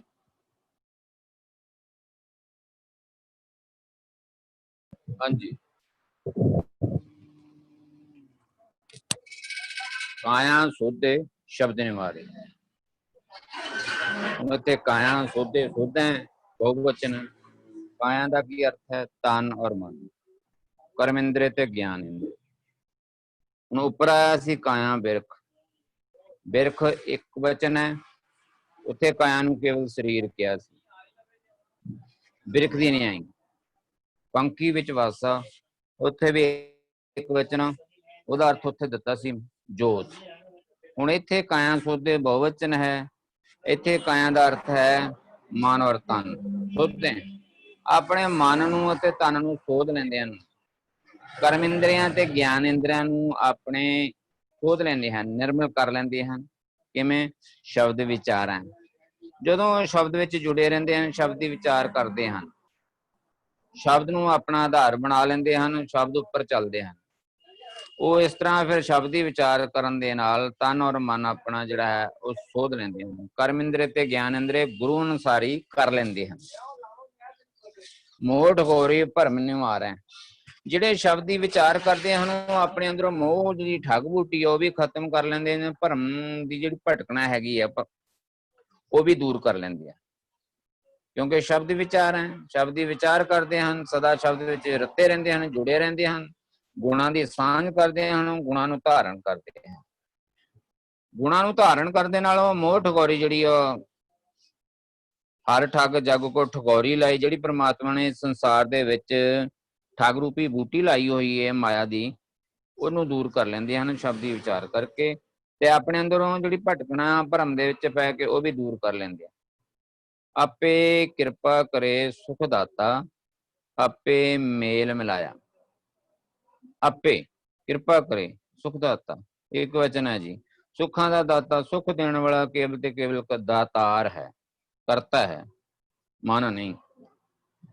ਸੁੱਖਾਂ ਦਾ ਦਾਤਾ ਹਮ ਜਿਹੜਾ ਹੈ ਉਹ ਆਪਣੀ ਕਿਰਪਾ ਕਰਦਾ ਹੈ। ਕਿਵੇਂ ਕਿਰਪਾ ਕਰਦਾ? ਆਪੇ ਮੇਲ ਦਿੰਦਾ ਜੀ। ਕਿਹਦੇ ਨਾਲ ਮਿਲਦਾ? ਗੁਰੂ ਨਾਲ ਮਿਲਦਾ। ਜੀਵ ਨੂੰ ਗੁਰੂ ਦੇ ਨਾਲ ਮਿਲ ਕੇ, ਗੁਰੂ ਦੇ ਸ਼ਰਨ ਪਾ ਕੇ, ਜਦੋਂ ਜੀਵ ਗੁਰੂ ਦੀ ਸ਼ਰਨ ਪੈ ਕੇ ਗੁਣਾਂ ਨੂੰ ਧਾਰਨ ਕਰ ਲੈਂਦਾ ਹੈ, ਗੁਰੂ ਦੇ ਦਰ ਤੇ ਪ੍ਰਮਾਤਮਾ ਦੇ ਦਰ ਦੀ ਸੋਝੀ ਪ੍ਰਾਪਤ ਕਰ ਲੈਂਦਾ ਹੈ, ਪ੍ਰਮਾਤਮਾ ਦੇ ਦਰ ਤੇ ਅੱਪੜ ਲੈਂਦਾ ਹੈ, ਤੇ ਉਹ ਪ੍ਰਮਾਤਮਾ ਨੂੰ ਭਾ ਜਾਂਦਾ ਹੈ। ਜਦੋਂ ਜੀਵ ਗੁਰੂ ਦੀ ਸ਼ਰਨ ਪੈ ਕੇ ਗੁਰੂ ਦੇ ਦਰ ਘਰ ਦੀ ਸੋਝੀ ਪ੍ਰਾਪਤ ਕਰ ਲੈਂਦਾ ਹੈ, ਤੇ ਜਿਹੜਾ ਪ੍ਰਮਾਤਮਾ ਹੈ ਉਹ ਆਪਣੇ ਨਾਲ ਲੀਨ ਕਰ ਲੈਂਦਾ, ਆਪਣੇ ਨਾਲ ਜੋੜ ਲੈਂਦਾ, ਤੋਂ ਭਾਵ ਉਹ ਸਦਾ ਫਿਰ ਗੁਣਾਂ ਵਿੱਚ ਲਿਪਤ ਰਹਿੰਦਾ। ਮਨ ਕਰਕੇ, ਬਚਨਾਂ ਕਰਕੇ, ਕਰਮਾਂ ਕਰਕੇ ਗੁਰੂ ਦੀ ਦੱਸੀ ਹੋਈ ਸਿੱਖਿਆ ਉੱਪਰ ਹੀ ਚੱਲਦਾ ਹੈ। ਉਹਨੂੰ ਕਹਿੰਦੇ ਮਿਲਾਇਆ, ਭਾਵ ਕੇ ਮਿਲਿਆ ਰਹਿੰਦਾ ਹੈ। ਜੋਤੀ ਜੋਤ ਰਲੀ ਸੰਪੂਰਨ ਥੀਅਰ, ਉਹ ਸੰਪੂਰਨ ਹੋ ਜਾਂਦਾ ਹੈ। ਭਾਵ ਉਸ ਜੀਵ ਦੇ ਉੱਪਰ ਜਿਹੜਾ ਗੁਰੂ ਦੀ ਸ਼ਰਨ ਪੈ ਕੇ ਇਕਮਿਕ ਹੋ ਜਾਂਦਾ ਹੈ, ਸ਼ਬਦ ਨਾਲ ਰਤਿਆ ਰਹਿੰਦਾ ਹੈ, ਜੁੜਿਆ ਰਹਿੰਦਾ ਹੈ, ਉਹ ਪ੍ਰਮਾਤਮਾ ਨਾਲ ਲੀਨ ਹੋ ਜਾਂਦਾ ਹੈ। ਜਿਉਂ ਜੋਤੀ ਸੰਗ ਜੋਤ ਮਿਲਾਇਆ, ਜਾਂ ਜਿਹੜੀਆਂ ਸਮੁੰਦਰ ਦੀਆਂ ਲਹਿਰਾਂ ਆ ਉਹ ਸਮੁੰਦਰ ਦੇ ਨਾਲ ਮਿਲ ਜਾਂਦੀਆਂ ਹਨ, ਤੇ ਉਹ ਸਮੁੰਦਰ ਦਾ ਹੀ ਰੂਪ ਬਣ ਜਾਂਦੀਆਂ ਹਨ ਜੀ। ਧੰਨਵਾਦ ਵੀਰ ਜੀ। ਆਪ ਜੀ ਵਿਆਕਰਨਿਕ ਦਾਇਰੇ ਦੇ ਅੰਦਰ ਰਹਿੰਦੇ ਹੋਏ ਵਿਆਕਰਨ ਦੇ ਮੁਤਾਬਿਕ ਆਪ ਜੀ ਟੂ ਦਾ ਪੁਆਇੰਟ ਸਮਝਾਣਾ ਕਰਦੇ ਹੋ। ਧੰਨਵਾਦ ਆਪ ਜੀ ਦਾ। ਜੀ ਹਰਵਿੰਦਰ ਵੀਰ ਜੀ। ਇੱਥੇ ਗੁਰੂ ਸਾਹਿਬ ਕਹਿੰਦੇ ਨੇ ਕਾਇਆ ਸੁਧ ਹੈ। ਇਨਸਾਨ ਨੇ ਜੋ ਕਾਰੋ ਵਿਵਹਾਰ ਕਰਨਾ ਹੈ ਨਾ, ਉਹ ਉਹਦੀ ਕਾਇਆ ਦੇ ਰਾਹੀਂ ਹੋਣਾ ਹੈ। ਜੋ ਨੇ ਕਿਸੇ ਦਾ ਗਲਾ ਘੁੱਟਣਾ ਹੈ, ਕਿਸੇ ਦੀ ਬਾਂਹ ਫੜਨੀ ਹੈ, ਉਹ ਸਾਰਾ ਜਿਹੜਾ ਹੈ ਨਾ ਉਹ ਹੋਣਾ ਕਾਇਆ ਦੇ ਰਾਹੀਂ। ਔਰ ਜਿਹੜੇ ਬਾਹਰ ਦੇ ਕਰਮ ਨੇ ਨਾ, ਕਰਮ ਜਿਹੜੇ ਨੇ ਉਹ ਕਾਇਆ ਦੇ ਰਾਹੀਂ ਹੀ ਹੋਣੇ ਨੇ, ਕਾਇਆ ਦੇ ਰਾਹੀਂ ਕੀਤੇ ਜਾਣੇ ਨੇ। ਹੋਰ ਗੁਰੂ ਕਹਿੰਦੇ ਨੇ ਕਰਮੀ ਕਰਮੀ ਹੋਏ ਵਿਚਾਰ, ਤੇਰੇ ਹਰ ਕੀਤੇ ਹੋਏ ਕੰਮ ਦਾ ਜਿਹੜਾ ਨਾ ਵੀ ਕਹਿੰਦੇ ਕਿਰਤ ਕਰਮ ਕੇ ਵਿਛੜੇ ਕਰ ਕਿਰਪਾ ਮਿਲੋ ਰਾਮ। ਜੇ ਤੂੰ ਅਕਲ ਲਤੀਫ ਕਾਲੇ ਲਿਖ ਨਾ ਲੇਖ, ਜੇ ਤੂੰ ਮਾੜੇ ਲੇਖ ਲਿਖ ਦਿੱਤੇ, ਤੇ ਗੁਰੂ ਕਹਿੰਦਾ ਜੋ ਇਸ ਕਾਇਆ ਦੇ ਰਾਹੀਂ ਤੇਰੇ ਕਰਮ ਹੋਣੇ ਨੇ ਨਾ, ਉਹਨਾਂ ਨੂੰ ਸੋਧ ਲਿਆ ਕਰ। ਕਾਇਆ ਸੋਧ ਹੈ। ਤੂੰ ਜੇ ਗੁਰੂ ਦੇ ਗਿਆਨ ਤੋਂ ਅਵੇਸਲਾ ਹੋ ਕੇ ਜੋ ਤੂੰ ਕੰਮ ਕਰ, ਜੇ ਗੁਰੂ ਸਾਹਿਬ ਅੱਛਾ ਕਾਇਆ ਦੀ ਗੱਲ ਕਰਦੇ ਨੇ, ਕਹਿੰਦੇ ਗੁਰੂ ਸਾਹਿਬ ਕਹਿੰਦੇ ਇਸ ਕਾਇਆ ਅੰਦਰ ਵਸਤ ਅਸੰਖਾ, ਜੋ ਕੁਝ ਹੋਣਾ ਦੇਖੋ ਇਹ ਕਾਇਆ ਦੇ ਰਾਹੀਂ ਅੰਦਰ, ਭਾਵੇਂ ਮਨ ਡਰਾਈਵ ਕਰਦਾ ਪਿਆ ਉਹਨੂੰ, ਉਹ ਪ੍ਰਗਟ ਬਾਹਰ ਦੇ ਤੌਰ ਦੇ ਉੱਤੇ ਜਿਹੜਾ ਹੈ ਨਾ ਉਹਦੇ ਕਾਇਆ ਨਹੀਂ ਕਰਨਾ ਉਹਨੂੰ। ਫਿਰ ਜਦੋਂ ਇੱਕ ਪਾਸੇ ਕਹਿੰਦੇ ਨੇ ਕਾਇਆ ਅੰਦਰ ਵਸਤ ਅਸੰਖਾ, ਦੂਜੇ ਪਾਸੇ ਹੋਰ ਥਾਂ ਦੇ ਕਹਿੰਦੇ ਨੇ ਕਾਇਆ ਅੰਦਰ ਜਗਜੀਵਨ ਦਾਤਾ ਵਸੈ, ਸਭਨਾ ਕਰੇ ਪ੍ਰਤਪਾਲ, ਇਹਦੇ ਵਿੱਚ ਹੀ ਰੱਬ ਵੀ ਹੈ ਅੰਦਰ ਹੀ। ਫਿਰ ਨਾਲ ਗੁਰੂ ਸਾਹਿਬ ਕਹਿੰਦੇ ਨੇ ਵੀ ਇਸ ਕਾਇਆ ਇਸ ਦੇ ਹੀ ਅੰਦਰ ਪੰਜ ਚੋਰ ਵਸੈ, ਕਾਮ ਕ੍ਰੋਧ ਲੋਭ ਮੋਹ ਹੰਕਾਰਾ ਅੰਮ੍ਰਿਤ ਲੂਟੈ। ਉਹ ਰੱਬ ਨੂੰ ਅੰਦਰ ਟਿਕਣ ਨਹੀਂ ਦਿੰਦੇ। ਰੱਬ ਜਿਹੜਾ ਉਹ ਨਿਰਮਲ ਸੂਚੋ ਸੂਚਾ ਹੈ। ਜਿੱਥੇ ਗੰਦਗੀ ਆ ਜਾਏਗੀ, ਜਿੱਥੇ ਵਿਕਾਰਾਂ ਦੀ ਗੰਦਗੀ ਰਹੇਗੀ, ਉੱਥੇ ਰੱਬ ਅੰਦਰ ਉਂਝ ਤੇ ਹੈ, ਅੰਦਰ ਹੀ ਹੈ। ਲੇਕਿਨ ਇਸ ਕਾਇਆ ਦੇ ਅੰਦਰ ਕਾਇਆ ਸੋਧੇ ਤੋਂ ਪਾਓ ਜੋ ਆਪਣੇ ਕਰਮ ਨੇ ਨਾ, ਉਹ ਕਹਿੰਦਾ ਅੱਛਾ ਸੋਧਦੇ ਕਿਵੇਂ ਨੇ? ਕਹਿੰਦਾ ਸ਼ਬਦ ਵਿਚਾਰ ਹੈ। ਗੁਰੂ ਦੇ ਸ਼ਬਦ ਦੀ ਕਸਵੱਟੀ ਲਗਾ ਕੇ ਆਪਣੇ ਕਰਮਾਂ ਨੂੰ ਸੋਧਦੇ ਨੇ। ਕਹਿੰਦੇ ਕੂਟਨ ਸੋਏ ਜੋ ਮਨ ਕੋ ਕੂਟੇ, ਮਨ ਕੂਟੇ ਤਉ ਜਮ ਤੇ ਛੂਟੇ, ਕੁਟ ਕੁਟ ਮਨ ਕਸਵੱਟੀ ਲਾਏ, ਸੋ ਕੂਟਨ ਮੁਕਤ ਬੋ ਪਾਏ। ਉਹ ਆਪਣੇ ਮਨ ਨੂੰ ਜਿਹੜਾ ਨਾ ਕੌਂਸਟਲੀ, ਮੇਰੇ ਕੋਲ ਕੋਈ ਐਸਾ ਕਰਮ ਨਾ ਹੋ ਜਾਵੇ ਜਿਹਦਾ ਮੈਨੂੰ ਲੇਖਾ ਦੇਣਾ ਪੈ ਜਾਵੇ। ਲੇਖਾ ਦੇਣਾ ਸੋਹਿਲਾ ਜੋ ਦਿਲ ਸੂਚੀ ਹੋਏ, ਤੇ ਸੱਚੇ ਦਰਬਾਰ ਮੇਂ ਪੱਲਾ ਨਾ ਪਕੜੇ ਕੋਏ। ਜੇ ਸਾਡੇ ਕੋਲੋਂ ਮਾੜੇ ਕਰਮ ਬੀਜੇ ਗਏ, ਫਿਰ ਸਾਨੂੰ ਭੁਗਤਾਨ ਉਹਦਾ ਜਿਹੜਾ ਭੁਗਤਣਾ ਪਏਗਾ। ਕਹਿੰਦੇ ਕਾਇਆ ਸੋਧ ਹੈ। ਗੱਲ ਚਲਦੀ ਪਈ ਸੀ ਨਾ ਉਹਨਾਂ ਦੀ, ਕਹਿੰਦੇ ਉੜੇ ਨਾ ਮੂਲੇ ਆਵੇ ਨਾ ਜਾਈ, ਉਹ ਇਹਨਾਂ ਸਿਧਾਂਤਾਂ ਤੋਂ ਜਿਨ੍ਹਾਂ ਦਾ ਸ਼ਬਦ ਵੀ ਨਿਵਾਸਾ ਹੋ ਚੁੱਕਾ ਹੋਇਆ ਹੈ, ਜੋ ਉੜਦੇ ਨਹੀਂ ਨੇ, ਇਹ ਸ਼ਬਦ ਦੇ ਸਿਧਾਂਤ ਜੋ ਜੀਵਨ ਜਾਚ ਗੁਰੂ ਦਿੰਦਾ ਪਿਆ ਨਾ, ਇਸ ਤੋਂ ਆਸੇ ਪਾਸੇ ਨਹੀਂ ਜਾਂਦੇ। ਦੂਜੇ ਭਾਈ ਕਿਸੇ ਨੇ ਕੱਲ ਸੀ ਕਿ ਦੂਜੇ ਭਾਈ ਦੁਸ਼ਟਾ ਕਾ ਵਾਸਾ ਭੌਂਦੇ ਫਿਰ, ਉਹ ਭਟਕਦੇ ਫਿਰਦੇ ਨੇ, ਉਹਨਾਂ ਸਿਧਾਂਤਾਂ ਉੱਤੇ ਟਿੱਕੇ ਨਹੀਂ ਰਹਿੰਦੇ। ਕੋਈ ਥੋੜਾ ਬੈਨੀਫਿਟ ਮਿਲ ਗਿਆ, ਕੋਈ ਉਹਦਾ ਮਿਲਦਾ ਪਿਆ, ਪੈਸਾ ਮਿਲਦਾ ਪਿਆ, ਕੋਈ ਥੋੜਾ ਜਿਹਾ ਕੋਈ ਬੈਨੀਫਿਟ ਹੈ ਲਾਈਫ ਦਾ, ਉਹ ਭੌਂਦੇ ਫਿਰਦੇ ਨੇ। ਦੂਜੇ ਪਾਸੇ ਗੁਰੂ ਕਹਿੰਦੇ ਉਡੇ ਨਾ ਮੂਲੇ, ਉਹ ਜੀਵਨ ਜੋ ਇਹਨਾਂ ਸਿਧਾਂਤਾਂ ਦੇ ਉੱਤੇ ਬਿਲਕੁਲ ਟਿੱਕੇ ਹੋਏ ਨੇ, ਉਹ ਆਪਣੇ ਕਰਮਾਂ ਦਾ ਵਿਚਾਰ ਕਰਦੇ ਨੇ। ਭਾਵੇਂ ਮੇਰਾ ਜੀਵਨ ਕਿਤੇ ਮੇਰੇ ਕੋਲ ਐਸੇ ਕਰਮ ਨਾ ਹੋ ਜਾਣ ਜਿਸਦਾ ਮੈਨੂੰ ਲੇਖਾ ਦੇਣਾ ਜਿਹੜਾ ਮੁਸ਼ਕਿਲ ਜਾਏਗਾ। ਇਹਨੂੰ ਕਾਇਆ ਸੋਧ ਹੈ ਸ਼ਬਦ ਦੀ ਵਿਚਾਰ ਦੇ ਰਾਹੀਂ। ਮਨ ਨੂੰ ਵੀ ਕਸਵੱਟੀ ਲਗਾਣੀ, ਕਿਸ ਦੀ ਲਗਾਣੀ ਹੈ? ਸ਼ਬਦ ਦੀ ਕਸਵੱਟੀ। ਇਹ ਗੁਰੂ ਕਹਿੰਦਾ ਫਰੀਦਾ ਬੁਰੇ ਦਾ ਭਲਾ ਕਰ, ਪਰਤਰਿਆ ਰੂਪ ਨਾ। ਅਸੀਂ ਕਈ ਵਾਰ ਸ਼ਬਦ ਸਾਂਝ ਕਰਨੇ ਪਏ ਆ, ਇਹ ਤੇ ਕੁਝ ਕਲਮੇ ਸਮਝੋ ਜਿਹੜੇ ਕਰ ਕਰਕੇ ਮੈਮੋਰਾਈਜ਼ ਕਰ ਲਿੱਤੇ ਤਾਂ ਕਿ ਐਗਜ਼ਾਮਪਲ, ਐਸੇ ਬਹੁਤ ਸਾਰੇ ਐਗਜ਼ਾਮਪਲ ਜਿਹੜੇ ਗੁਰੂ ਪੜਾਂਗੇ ਸਾਨੂੰ ਹੋਰ ਜਿਹੜਾ ਜੋ ਜੀਵਨ ਜਾਚ ਗੁਰੂ ਦੀ ਹੈ, ਜੋ ਗੁਰੂ ਜਿਸ ਤਰ੍ਹਾਂ ਨਾਲ ਸਾਨੂੰ ਜੀਵਨ ਦੀ ਜਾਚ ਦਿੰਦਾ ਹੈ, ਤੇ ਉਹਦੀ ਕਸਵੱਟੀ ਹਮੇਸ਼ਾ ਲਗਾਈ ਰੱਖੇ। ਕਾਇਆ ਸੋਧ ਹੈ ਸ਼ਬਦ ਵਿਚਾਰ ਹੈ, ਮੋਹ ਠਗੋਰੀ ਭਰਮ ਨਿਵਾਰੈ। ਇਹ ਮੋਹ ਹੋਰ ਭਰਮ, ਆਪਣਾ ਮੋਹ ਦਾ ਇੱਕ ਮੋਹ ਹੋਰ ਇੱਕ ਭਰਮ, ਇੱਕ ਅਸੀਂ ਇਹ ਵੀ ਕਈ ਵਾਰ ਕਹਿੰਦੇ ਵੀ ਹਰ ਠੱਗ ਜੱਗ ਕੋ ਠਗੋਰੀ ਲਾਈ। ਰੱਬ ਨੇ ਨਾ ਤੇਰੇ ਵਾਸਤੇ ਐਗਜ਼ਾਮ, ਤੂੰ ਇਸ ਪਾਸ ਹੋ ਕੇ ਦਿਖਾ। ਉਹਨੇ ਤੈਨੂੰ ਗੁਰੂ ਵੀ ਉਹਨੇ ਦਿੱਤਾ ਹੋਇਆ, ਗੁਰੂ ਉਹਦਾ ਹੀ ਸਰੂਪ ਹੈ। ਉਹਨੇ ਹੁਣ ਇਹ ਔਖੇ ਐਗਜ਼ਾਮ ਤੋਂ ਮੈਨੂੰ ਇਹਦੇ ਵਿੱਚ ਰਹਿੰਦਿਆਂ ਹੋਇਆਂ ਇਹਦੇ ਪ੍ਰਭਾਵ ਤੋਂ ਬਚ ਕੇ ਦਿਖਾ। ਕਹਿੰਦੇ ਹਰ ਠੱਗ ਜੱਗ ਕੋ ਠਗੋਰੀ ਲਾਈ। ਫਿਰ ਜਿਹਦੇ ਭਰਮ ਦੀ ਗੱਲ ਕਰਦੇ ਆ, ਕਹਿੰਦੇ ਨੇ ਸਭ ਤੈਂ ਉਪਾਈ ਭਰਮ ਭੁਲਾਈ। ਸਾਰਿਆਂ ਨੂੰ ਪੈਦਾ ਕਰਨ ਵਾਲਾ ਤੂੰ ਹੈ। ਇਹ ਜਿਹੜਾ ਮਨ ਦਾ ਜਿਹੜਾ ਬੇਸਿਕ ਸੁਭਾਅ ਹੈ ਨਾ, ਜਦ ਤੱਕ ਮਨ ਗੁਰੂ ਕੋਲੋਂ ਨਹੀਂ ਜਾਏਗਾ ਨਾ, ਮਨ ਨੂੰ ਹੋਰ ਕੋਈ ਸਮਝਾ ਨਹੀਂ ਸਕਦਾ ਵੀ ਉਹ ਮੋਹ ਠਗੋਰੀ ਭਰਮ ਨਿਵਾਰੈ। ਉਹਨੇ ਗੁਰੂ ਨੂੰ ਮਿਲ ਕੇ ਇਹ ਰੱਬ ਨੇ ਤੇ ਪਾਈ ਹੋਈ ਹੈ। ਉਹ ਕਹਿੰਦੇ ਪਈ ਠਗੋਰੀ ਤੇ ਪਈ ਹੋਈ ਹੈ, ਰੱਬ ਵੱਲੋਂ ਇਹ ਠਗੋਰੀ ਤੇ ਪਈ ਹੋਈ ਹੈ। ਕਿਉਂ ਕਹਿੰਦੇ ਹਰ ਸੰਗ ਨਾ ਜਾਣਿਆ, ਪਈ ਠਗੋਰੀ ਹਰ ਸੰਗ ਨਾ ਜਾਣਿਆ, ਬਾਜ ਗੁਰੂ ਹੈ ਭਰਮ ਭੁਲਾਣੇ। ਜਿਨ੍ਹਾਂ ਨੂੰ ਗੁਰੂ ਨਹੀਂ ਮਿਲੇਗਾ ਨਾ, ਉਹਨਾਂ ਦੇ ਭਰਮ ਦੂਰ ਹੋ ਨਹੀਂ ਸਕਾਂਗੇ, ਇਸ ਠਗੋਰੀ ਵਿੱਚ ਫਸੇ ਹੀ ਰਹਿਣਗੇ। ਗੁਰੂ ਸਾਡੇ ਜੀਵਨ ਵਿੱਚ ਕਿਤਨਾ ਇੰਪੋਰਟੈਂਟ ਹੈ। ਜੇ ਸਾਨੂੰ ਗੁਰੂ ਨਹੀਂ ਮਿਲਦਾ ਪਿਆ ਜੀਵਨ ਵਿੱਚ, ਹੋਰ ਕੋਈ ਐਸਾ ਹੈ ਨਹੀਂ ਜੋ ਸਾਨੂੰ ਮੋਹ ਤੋਂ ਭਰਮਾਂ ਤੋਂ ਇਹਨਾਂ ਦੀਆਂ ਫਾਹੀਆਂ ਤੋਂ ਸਾਨੂੰ ਬਾਹਰ ਕੱਢ ਸਕੇ। ਬਾਜ ਗੁਰੂ ਕਹਿੰਦਾ ਹੈ ਭਰਮ ਭੁਲਾਣੀ, ਤੂੰ ਭਰਮਾਂ ਵਿੱਚ ਫਸਿਆ ਹੀ ਰਹੇਗਾ। ਕਹਿੰਦੇ ਸੋ ਸਤਿਗੁਰ ਧੰਨ ਧੰਨ ਜਿਨ ਭਰਮ ਗਾੜੇ ਤੋੜਿਆ। ਭਰਮਾਂ ਨੂੰ ਕੋਈ ਛੋਟੀ ਮੋਟੀ ਕੋਈ ਨਵੇਂ ਅਸੀਂ ਪੁਰਾਣੇ ਇਨਸਾਨ ਅਸੀਂ ਨਵੇਂ ਹੋਰ ਪਾ ਲਿੱਤੇ ਨੇ। ਪਹਿਲਾਂ ਬਿੱਲੀ ਰਸਤਾ ਨਾ ਕੱਢ ਜਾਏ, ਹੁਣ ਸਾਡੇ ਕੋਲ ਚਾਈਨੀਜ਼ ਵੀ ਆ ਗਏ ਨੇ, ਸਾਡੇ ਕੋਲ ਸਾਰੇ ਹੋਰ ਨਵੇਂ ਸੁਪਰਸਟੀਸ਼ਨਸ ਆ ਚੁੱਕੇ ਨੇ ਸਾਡੇ ਕੋਲ। ਅਸੀਂ ਕੁਝ ਛੱਡਨੇ ਪਏ ਆ, ਕੁਝ ਹੋਰ ਕਲੈਕਟ ਕਰਨੇ ਪਏ ਆ। ਗੁਰੂ ਤੋਂ ਬਿਨਾਂ ਇਹ ਸਾਡੇ ਭਰਮ ਜਾਣੇ ਨਹੀਂ ਨੇ। ਤੇ ਗੁਰੂ ਸਾਡਾ ਗਿਆਨ ਸਰੂਪ ਹੈ, ਜਿਹਨੂੰ ਕਹਿੰਦੇ ਦੇਖੋ ਭਾਈ ਗਿਆਨ ਕੀ ਆਈ ਆਂਦੀ ਸਭੇ ਉਡਾਨੀ ਭਰਮ ਕੀ ਟਾਟੀ। ਭਰਮ ਦੀ ਟਾਟੀ ਜਾਏਗੀ ਕਿਵੇਂ? ਗਿਆਨ, ਅਸੀਂ ਗੁਰੂ ਨੂੰ ਹੀ ਗਿਆਨ ਕਹਿੰਦੇ ਪਏ ਆ। ਇਸ ਗੁਰੂ ਦੇ ਗਿਆਨ ਦੇ ਰਾਹੀਂ ਹੀ ਜਿਹੜੀ ਸਾਡੇ ਉੱਤੇ ਜੋ ਮੋਹ ਦੀ ਠਗੋਰੀ ਭਰਮ ਜਿਹੜਾ ਹੈ ਨਾ, ਸਭ ਤੈਂ ਉਪਾਈ ਭਰਮ ਭੁਲਾਈ, ਇਹਦੀ ਫਾਹੀ ਕੇਵਲ ਦੇ ਕੇਵਲ ਜਿਹੜੀ ਹੈ ਨਾ, ਉਹ ਗੁਰੂ ਦੇ ਸ਼ਬਦ ਦੇ ਰਾਹੀਂ ਉਹ ਨਿਵਾਰ ਲੈਂਦਾ। ਐਸਾ ਜੀਵ ਜਿਹੜਾ ਹੈ ਨਾ ਜੋ ਸ਼ਬਦ ਵਿਚਾਰ ਹੈ, ਸ਼ਬਦ ਦੀ ਅਗਵਾਈ ਜੀਵਨ ਵਿੱਚ ਕਬੂਲ ਕਰਦਾ ਹੈ। ਕਾਇਆ ਸੋਧ ਹੈ, ਕਿਵੇਂ ਸੋਧਦਾ ਹੈ? ਆਪਣੇ ਕਰਮਾਂ ਨੂੰ ਕਿਵੇਂ ਸੋਧਦਾ ਹੈ? ਕਹਿੰਦਾ ਸ਼ਬਦ ਵਿਚਾਰ ਹੈ। ਮੋਹ ਠਗੋਰੀ ਭਰਮ ਜੋ ਉਸ ਤੇ ਪਾਈ ਗਈ ਸੀ, ਕਹਿੰਦਾ ਉਹ ਸ਼ਬਦ ਦੇ ਰਾਹੀਂ ਆਪਣੇ ਆਪ ਨੂੰ ਉਸ ਤੋਂ ਛੁਡਵਾ ਲੈਂਦਾ ਹੈ। ਕਹਿੰਦੇ ਆਪੇ ਹੀ ਕਿਰਪਾ ਕਰੇ ਸੁਖ ਦਾਤਾ। ਉਹ ਮਾਲਕ ਜਿਹੜਾ ਨਾ ਆਪ ਜਿਹੜਾ ਨਾ ਉਹ ਬਖਸ਼ਿਸ਼ ਕਰਦਾ ਹੈ। ਵੀ ਉਹ ਉਹਦੀ ਬਖਸ਼ਿਸ਼ ਹੈ ਕੀ? ਫਿਰ ਕਹਿੰਦੇ ਆਪੇ ਬਖਸ਼ੇ ਗੁਰ ਸੇਵਾ ਲਾਏ। ਉਸ ਮਾਲਕ ਦੀ ਸਭ ਤੋਂ ਵੱਡੀ ਬਖਸ਼ਿਸ਼ ਹੀ ਹੈ ਕਿ ਤੁਹਾਨੂੰ ਗੁਰੂ ਦੇ ਨਾਲ ਮਿਲਾਪ ਕਰ ਦਿੱਤਾ ਹੈ। ਜਿਸ ਨੂੰ ਨਦਰ ਹੋਵੇ ਧੁਰ ਤੇਰੀ, ਤੂੰ ਪਹਿਲਾਂ ਕਰਮ ਕਰਨਾ। ਅਸੀਂ ਅੱਛਾ ਧੁਰ ਨੂੰ ਵੀ ਲਾਸ਼ਾ ਵਿਚਾਰੇ ਕਰਦੇ, ਜੋ ਧੁਰ ਰਾਤੇ ਸੋ ਹੁਣ ਰਾਤੇ। ਜੇ ਤੂੰ ਪਹਿਲਾਂ ਕੋਈ ਫੀਡ, ਤੇਰੇ ਜੀਵਨ ਵਿੱਚ ਔਖੇ ਸਵਾਲ ਆਣਗੇ, ਤੇਰੇ ਜੀਵਨ ਔਖੇ, ਤੈਨੂੰ ਇਹ ਅੰਤਕਾਲ ਤੇਰੀ ਜ਼ਿੰਦਗੀ ਨਾਲ ਘੜੀ ਘੜੀ ਆਏਗਾ। ਅੰਤਕਾਲ ਜੋ ਲੜਕੇ ਸਿਮਰੇ, ਅੰਤਕਾਲ ਜੋ ਇਸਤਰੀ ਸਿਮਰੇ, ਨਹੀਂ ਕੁਝ ਕਹੇਗੀ, ਤੂੰ ਉਸ ਪ੍ਰਭਾਵ ਵਿੱਚ ਬਹੁਤ ਚਾਂਸ ਹੈ। ਜੇ ਤੂੰ ਪਹਿਲਾਂ ਗੁਰੂ ਦੀ ਗੱਲ ਸੁਣੀ ਹੋਏਗੀ, ਅੰਦਰ ਬਿਠਾਈ ਹੋਏਗੀ, ਜੇ ਤੂੰ ਉਸ ਫੈਕਲਟੀ ਨੂੰ ਕਨੈਕਟ ਕਰ ਪਾਇਆ, ਗੁਰੂ ਨੇ ਤੈਨੂੰ ਅੰਦਰ ਆਵਾਜ਼ ਦੇਣੀ ਹੈ ਕੰਮ ਨਾ ਕਰ। ਜੇ ਉਹ ਫੈਕਲਟੀ ਕ੍ਰੀਏਟ ਕੀਤੀ ਨਹੀਂ, ਅੰਦਰ ਉਹ ਗੁਰੂ ਗਿਆ ਹੀ ਨਹੀਂ ਤੇ ਫਿਰ ਬਾਹਰ ਕੀ ਆਏਗਾ? ਪਹਿਲਾਂ ਬਾਹਰੋਂ ਦੀ ਉਹਨੂੰ ਅੰਦਰ ਪਾਣਾ ਪਏਗਾ। ਫਿਰ ਉਹ ਹਮੇਸ਼ਾ ਗੁਰੂ ਮੇਰੇ ਸੰਗ ਸਦਾ ਹੈ ਨਾਲੇ, ਸਿਮਰ ਸਿਮਰ ਤੇ ਸਦਾ ਸੰਭਾਲ। ਉਹਨੂੰ ਫਿਰ ਹਮੇਸ਼ਾ ਚੇਤੇ ਰੱਖੀ, ਉਹ ਤੇਰੇ ਨਾਲ ਤੇਰਾ ਸਾਥ ਛੱਡ ਕੇ ਨਹੀਂ ਜਾਏਗਾ। ਉਹਦੀ ਸਭ ਤੋਂ ਵੱਡੀ ਬਖਸ਼ਿਸ਼ ਹੀ ਹੈ ਵੀ ਉਹ ਤੁਹਾਡਾ ਮਿਲਾਪ ਗੁਰੂ, ਕਿਉਂਕਿ ਗੁਰੂ ਤੋਂ ਬਿਨਾਂ ਕਹਿੰਦੇ ਜਬ ਲੋਕ ਹੁਕਮ ਨਾ ਬੂਝਦਾ ਤਬ ਹੀਰੋ ਦੁਖੀਆ ਗੁਰ ਮਿਲ ਹੁਕਮ ਪਛਾਣਿਆ।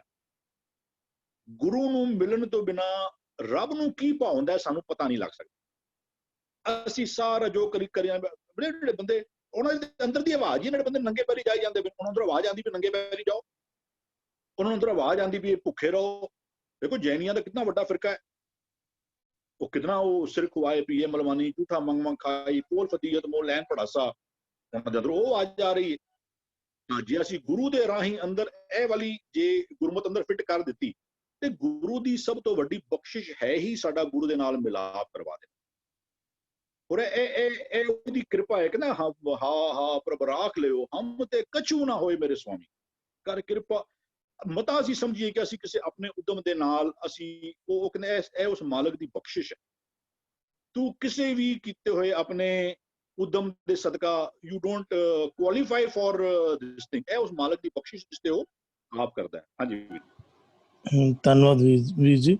ਆਪ ਜੀ ਗੁਰਬਾਣੀ ਦੇ ਆਧਾਰ ਤੇ ਬੜੇ ਸੋਹਣੇ ਤਰੀਕੇ ਦੇ ਨਾਲ ਆਪ ਜੀ ਸਮਝਾਣਾ ਕਰ ਰਹੇ। ਕਾਇਆ ਸੋਦੇ ਸ਼ਬਦ ਵਿਚਾਰੇ। ਹੁਣ ਸ਼ਬਦ ਅੰਦਰ ਜਦੋਂ ਵਸ ਜਾਂਦਾ ਫਿਰ ਸ਼ਬਦ ਬੋਲਦਾ।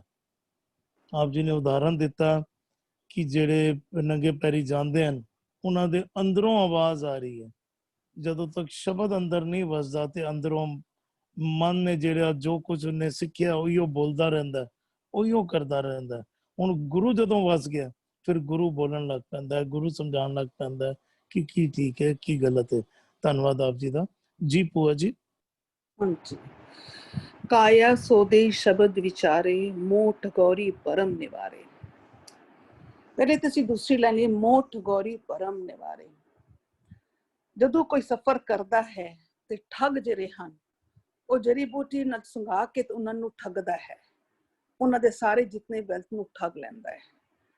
ਇਸੇ ਤਰੀਕੇ ਨਾਲ ਇਸ ਮਨ ਦੇ ਵਿੱਚ, ਸਾਡੇ ਇਸ ਸਰੀਰ ਦੇ ਅੰਦਰ ਜਿਹੜਾ ਮਨ ਹੈ, ਜਦੋਂ ਉਹਦੇ ਅੰਦਰ ਕੋਈ ਵੀ ਕਾਮ ਕ੍ਰੋਧ ਲੋਭ ਮੋਹ ਹੰਕਾਰ ਉਹਦੇ ਜਿਤਨੇ ਵੀ ਇਮੋਸ਼ਨਲ ਗਰਾਊਂਡਸ ਹਨ ਉਹ ਇੱਕ ਜ਼ਹਿਰ ਹੈ ਹੋ ਜਾਂਦੇ ਨੇ ਔਰ ਸਾਨੂੰ ਠੱਗਦੇ ਹਨ।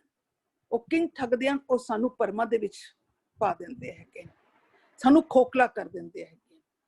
ਪਰ ਕਹਿੰਦੇ ਨੇ ਕਿ ਉੱਪਰ ਦੂਸਰੀ ਲਾਈਨ ਕਹਿੰਦੇ ਨੇ ਕਿ ਅਗਰ ਮਨ ਕਾਇਆ ਰੂਪੀ ਮਨ ਜਦੋਂ ਉਸ ਇੱਕ ਨੂੰ ਸ਼ਬਦ, ਉਸ ਇੱਕ ਦੇ ਗਿਆਨ, ਉਹਦੇ ਹੁਕਮ, ਕਨਸੈਪਟ, ਉਹਦੇ ਟੈਕਨਿਕਸ ਦੇ ਨਾਲ ਜਦੋਂ ਇਨਟਿਊਨਡ ਹੋ ਜਾਂਦਾ, ਜਦੋਂ ਉਸਨੂੰ ਸੋਧ ਲੈਂਦਾ ਹੈ, ਉਸਨੂੰ ਵਿਚਾਰ ਕਰਕੇ ਸੋਚ ਕੇ ਭਿੱਜ ਜਾਂਦਾ ਹੈ ਤੇ ਫਿਰ ਉਹ ਬਚ ਜਾਂਦਾ ਹੈ। ਕਿਸ ਚੀਜ਼ ਤੋਂ ਬਚ ਜਾਂਦਾ ਹੈ? ਉਹਨਾਂ ਪਰਮਾ ਦੇ ਵਿੱਚੋਂ। ਉਹਨਾਂ ਜਿਹੜਾ ਠੱਗਣ ਵਾਲੇ ਸਨ ਉਹਨਾਂ ਕੋਲੋਂ ਬਚ ਜਾਂਦਾ ਹੈ, ਉਹਨਾਂ ਤੋਂ ਦੂਰ ਹੋ ਜਾਂਦਾ ਹੈ। ਔਰ ਜਦੋਂ ਦੂਰ ਹੋ ਜਾਂਦਾ ਤੇ ਮਨ ਦੇ ਅੰਦਰ ਟੋਟਲੀ ਭਿੱਜਿਆ ਹੋਇਆ ਮਨ ਉਸ ਇੱਕ ਦੇ ਨਾਲ, ਫਿਰ ਜਦੋਂ ਉਹ ਇੱਕ ਵਸ ਗਿਆ, ਟਿਊਨਡ ਹੋ ਗਿਆ, ਫਿਰ ਉਹੀ ਮਨ ਆਪਣੇ ਆਪ ਨੂੰ ਸੁਖ ਦਿੰਦਾ, ਕਿਉਂਕਿ ਉਹਦੇ ਗੁਣ ਹੀ ਸੁਖ ਹੈ।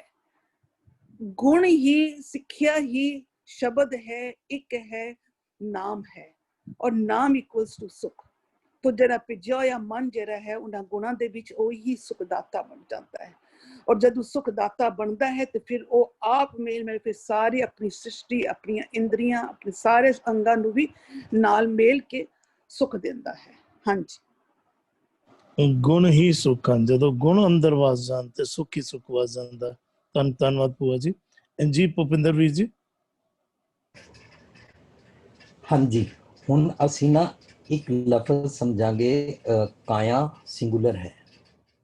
ਇੰਜ ਹੀ ਨਾ ਸਮਾਜ ਲਫ਼ਜ਼ ਵੀ ਨਾ ਸਿੰਗੂਲਰ ਹੈ। ਕਿਸੇ ਨੇ ਮੈਨੂੰ ਪੁੱਛਿਆ ਸੀ ਸਮਾਜ ਮੀਨਸ, ਮੈਂ ਕਿਹਾ ਸਮਾਜ ਨਾ ਇੱਕ ਇੱਕ ਮਨੁੱਖ ਦੇ ਨਾਲ ਰਲ ਕੇ ਬਣਦਾ ਹੈ। ਜਦੋਂ ਰਲ ਕੇ ਬਣਦਾ ਹੈ ਤਾਂ ਇਕੱਠੇ ਨੂੰ ਅਸੀਂ ਸਮਾਜ ਕਹਿੰਦੇ ਹਾਂ, ਉਸ ਨੂੰ ਵੀ ਅਸੀਂ ਸਿੰਗੂਲਰ ਹੀ ਕਵਾਂਗੇ। ਇਹਦੇ ਜਿਹੜੀ ਕਾਇਆ ਹੈ ਨਾ, ਇਹਦੇ ਅੰਦਰ ਜਿਤਨੇ ਜੀ ਜੰਤ ਹਨ, ਜਿਤਨਾ ਜੋ ਕੁਛ ਅੰਦਰ ਦੀ ਸਾਰੀ ਸ੍ਰਿਸ਼ਟੀ ਹੈ ਨਾ, ਉਹ ਸਾਰਿਆਂ ਨਾਲ ਮਿਲ ਕੇ ਕਾਇਆ ਬਣਦੀ ਹੈ। ਉਹ ਸਾਰੇ ਵੀ ਪਹਿਲਾਂ ਡਿਸਟਰਬ ਸਨ, ਸਾਰਿਆਂ ਦੀ ਗੜਬੜ ਸੀ। ਸੋ ਹੁਣ ਇਹ ਨਾ ਸਾਰੇ ਠੀਕ ਹੁੰਦੇ ਨੇ। ਕਿਸ ਤਰ੍ਹਾਂ? ਹੁਣ ਸਾਰੀ ਬਾਡੀ ਕਿਸ ਤਰ੍ਹਾਂ ਠੀਕ ਹੁੰਦੀ ਹੈ? ਸਾਨੂੰ ਜਿਸ ਤਰ੍ਹਾਂ ਸਾਰਿਆਂ ਨੂੰ ਸਭ ਕੁਝ ਪਤਾ ਹੈ ਨਾ, ਗੁਰੂ ਸਾਹਿਬ ਕਹਿੰਦੇ ਨੇ ਦਿਸੈ ਸੁਣੀਐ ਜਾਣੀਐ ਸਾਉ ਨਾ ਪਾਇਆ ਜਾਏ। ਇਸ ਤਰ੍ਹਾਂ ਤੈਨੂੰ ਦਿਸਦਾ ਵੀ ਹੈ, ਸੁਣਦਾ ਵੀ ਹੈ, ਸਭ ਕੁਝ ਹੈ, ਨੌਲੇਜ ਬੜੀ ਹੈ। ਇਸ ਤਰ੍ਹਾਂ ਤੈਨੂੰ ਰੱਬੀ ਮਿਲਣ ਦਾ ਸਵਾਦ, ਚੈਨ, ਸੁੱਖ ਨਹੀਂ ਪ੍ਰਾਪਤ ਹੋ ਸਕਦਾ। ਕਿਉਂ? ਕਿਉਂਕਿ ਤੇਰੀ ਕਾਇਆ ਖਰਾਬ ਹੈ। ਖਰਾਬ ਕੀ ਹੈ? रूहला टुंडा अंधला। क्या क्यों गल लग गया था?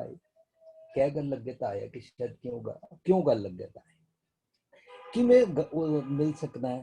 तू ते हैंडीकैप है, तेनू ते वर्च्यूज दी गल सुननी पेगी। ओनू सुन के की होंदा है? पिंगल पर्वत पार परे खलचतर बतीता, अंधले त्रिभवन सूझिया गुरभेट पुनीता। एंड अंदर दे सारे इंद्रे ज्ञान इंद्रे फिक्सअप होंदे ने, सारा कुछ, सारा थॉट प्रोसेस फिक्सअप होंदा है, जिहदे नाल अख नक कान इंद्रे ज्ञान इंद्रे एवरीथिंग रोम रोम सारा थॉट प्रोसेस गलत हो गया सी। ताई तेनू कहंदे ने केसो केसो कूकी है। केसो केसो कूकी हुंदा रोम रोम करके सारियां चीजां फिक्सअप कर, भै के चरण कर भाव के लोयन सुरत करे ए वाले बना, नानक कह सियाणियां इम कंत मिलावा होए। हुण इंज सारी काया सोधी जाती है, अंदर दे सारे जी जंत फिक्सअप होंदे ने। काया सोधें, each and every thought process सब कुछ फिक्सअप हो रहा है। अंदर दा हिरन, अंदर दा कुत्ता, अंदर दा शेर, अंदर दा कछुआ। कछुआ कहे अंगार भी लोरों, पहले मेरे अंदर कोरापन सी, सेल्फिश बड़ा सी, मैं अपने खोल अंदर ही, अपने कंफर्ट जोन अंदर ही रहंदा सी। बस वो हुण हवाम च लभदा है। इंज वो जिहड़ा असीं नवां जन्म शब्द पढ़िया सी राजा राम काकरी आंदे, सारे अंदर दे जी जंत सोधे जांदे ने, सारियां नाल मिल के काया बनदी है मेरी। मन दा अपना जगत है, मन दे अपने अंदर दे जगत नूं ओदा जग नूं थॉट प्रोसेस कहंदे ने, ओनू मन दा अंदरला संसार कहंदे ने, मन दी अंदरली सृष्टि कहंदे ने। अते जैसा मन दा जग हुंदा है ना, वैसा ओदा युग बनदा है। युग हुंदा है ओदे शरीर उत्ते वापरी अवस्था। एक घड़ी ना मिते तां कल युग होता, कल कल दी अवस्था बन जांदी है। जग युग जगत संसार असी अंदर दा समझदे आ ना, तां समझ आंदा है एक काया सारी सोधी गई। किस तरह? ਜਿਹੜੇ ਨਿਜ ਕਰਦੀ ਜੋਤੀ ਜੋਤ ਨਾਲ ਮਿਲਿਆ ਉਸ ਸ਼ਬਦ ਦੀ ਵਿਚਾਰ, ਉਹਨੂੰ ਸਾਰੇ ਫਿਰ ਹੁਣ ਵਿਚਾਰਨ ਯੋਗ ਹੋ ਗਏ। ਸਾਰਿਆਂ ਨੂੰ ਵਿਵੇਕ ਬੁੱਧੀ ਪ੍ਰਾਪਤ ਹੋ ਗਈ। 6 ਕਰ 6 ਗੁਰ 6 ਉਪਦੇਸ਼ ਗੁਰ ਗੁਰ ਏਕੋ ਵੇਸ ਅਨੇਕ। ਸਾਰਿਆਂ ਨੇ ਫਿਰ ਉਹ ਵਾਲਾ ਸੱਚ ਦਾ ਮੈਸੇਜ ਲੈ ਲਿਆ। ਮੋਹ ਠਗੋਰੀ ਭਰਮ ਨਿਵਾਰ ਹੈ। ਉਹ ਜਿਹੜੀ ਉਹਨਾਂ ਨੂੰ ਮੋਹ ਦੀ ਠਗੋਰੀ ਰੱਬ जी ने कोई नहीं खिलारी हुई। मोह है मेरे मन करते ने अपनी एक हर वेले वाइसिस नू पसंद करना। वाइसिस पसंद करो, मेरे अंदर टॉमी हुश वाला कुत्ता भौंकना शुरू कर दिंदा है, एक स्वान दो स्वानी नाल। इस तरीके दे नाल की हुंदा है, शिव शक्त आप उपायक है। मेरे मन ने शिव शक्त बनाई है। शिव शक्त नेगेटिव्स होंदे ने, वाइसिस दी अट्रैक्शन है। गुरु साहब मनु समझा रहे ने, ये भी संसार तुम देखते हर का रूप है, हर रूप नगरी आया।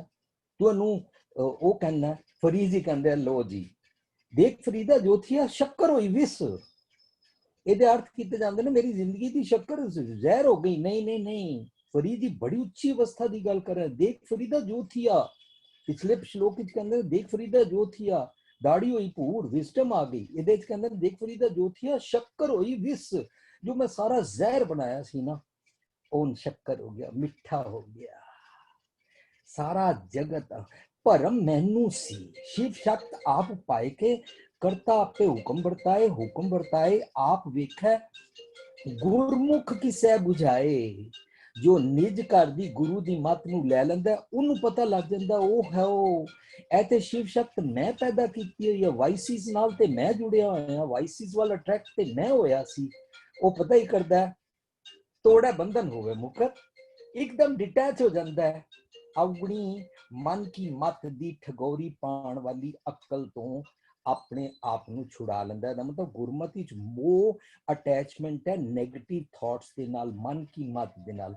वो सारा भरम निवार लेंदे ने। वो आप सारे इंद्रे ज्ञान इंद्रे ਇਹਦੇ कारण क्योंकि खसम मिल गया, सज्जन मिल गया और आप जी नाल इकमिक हो गया।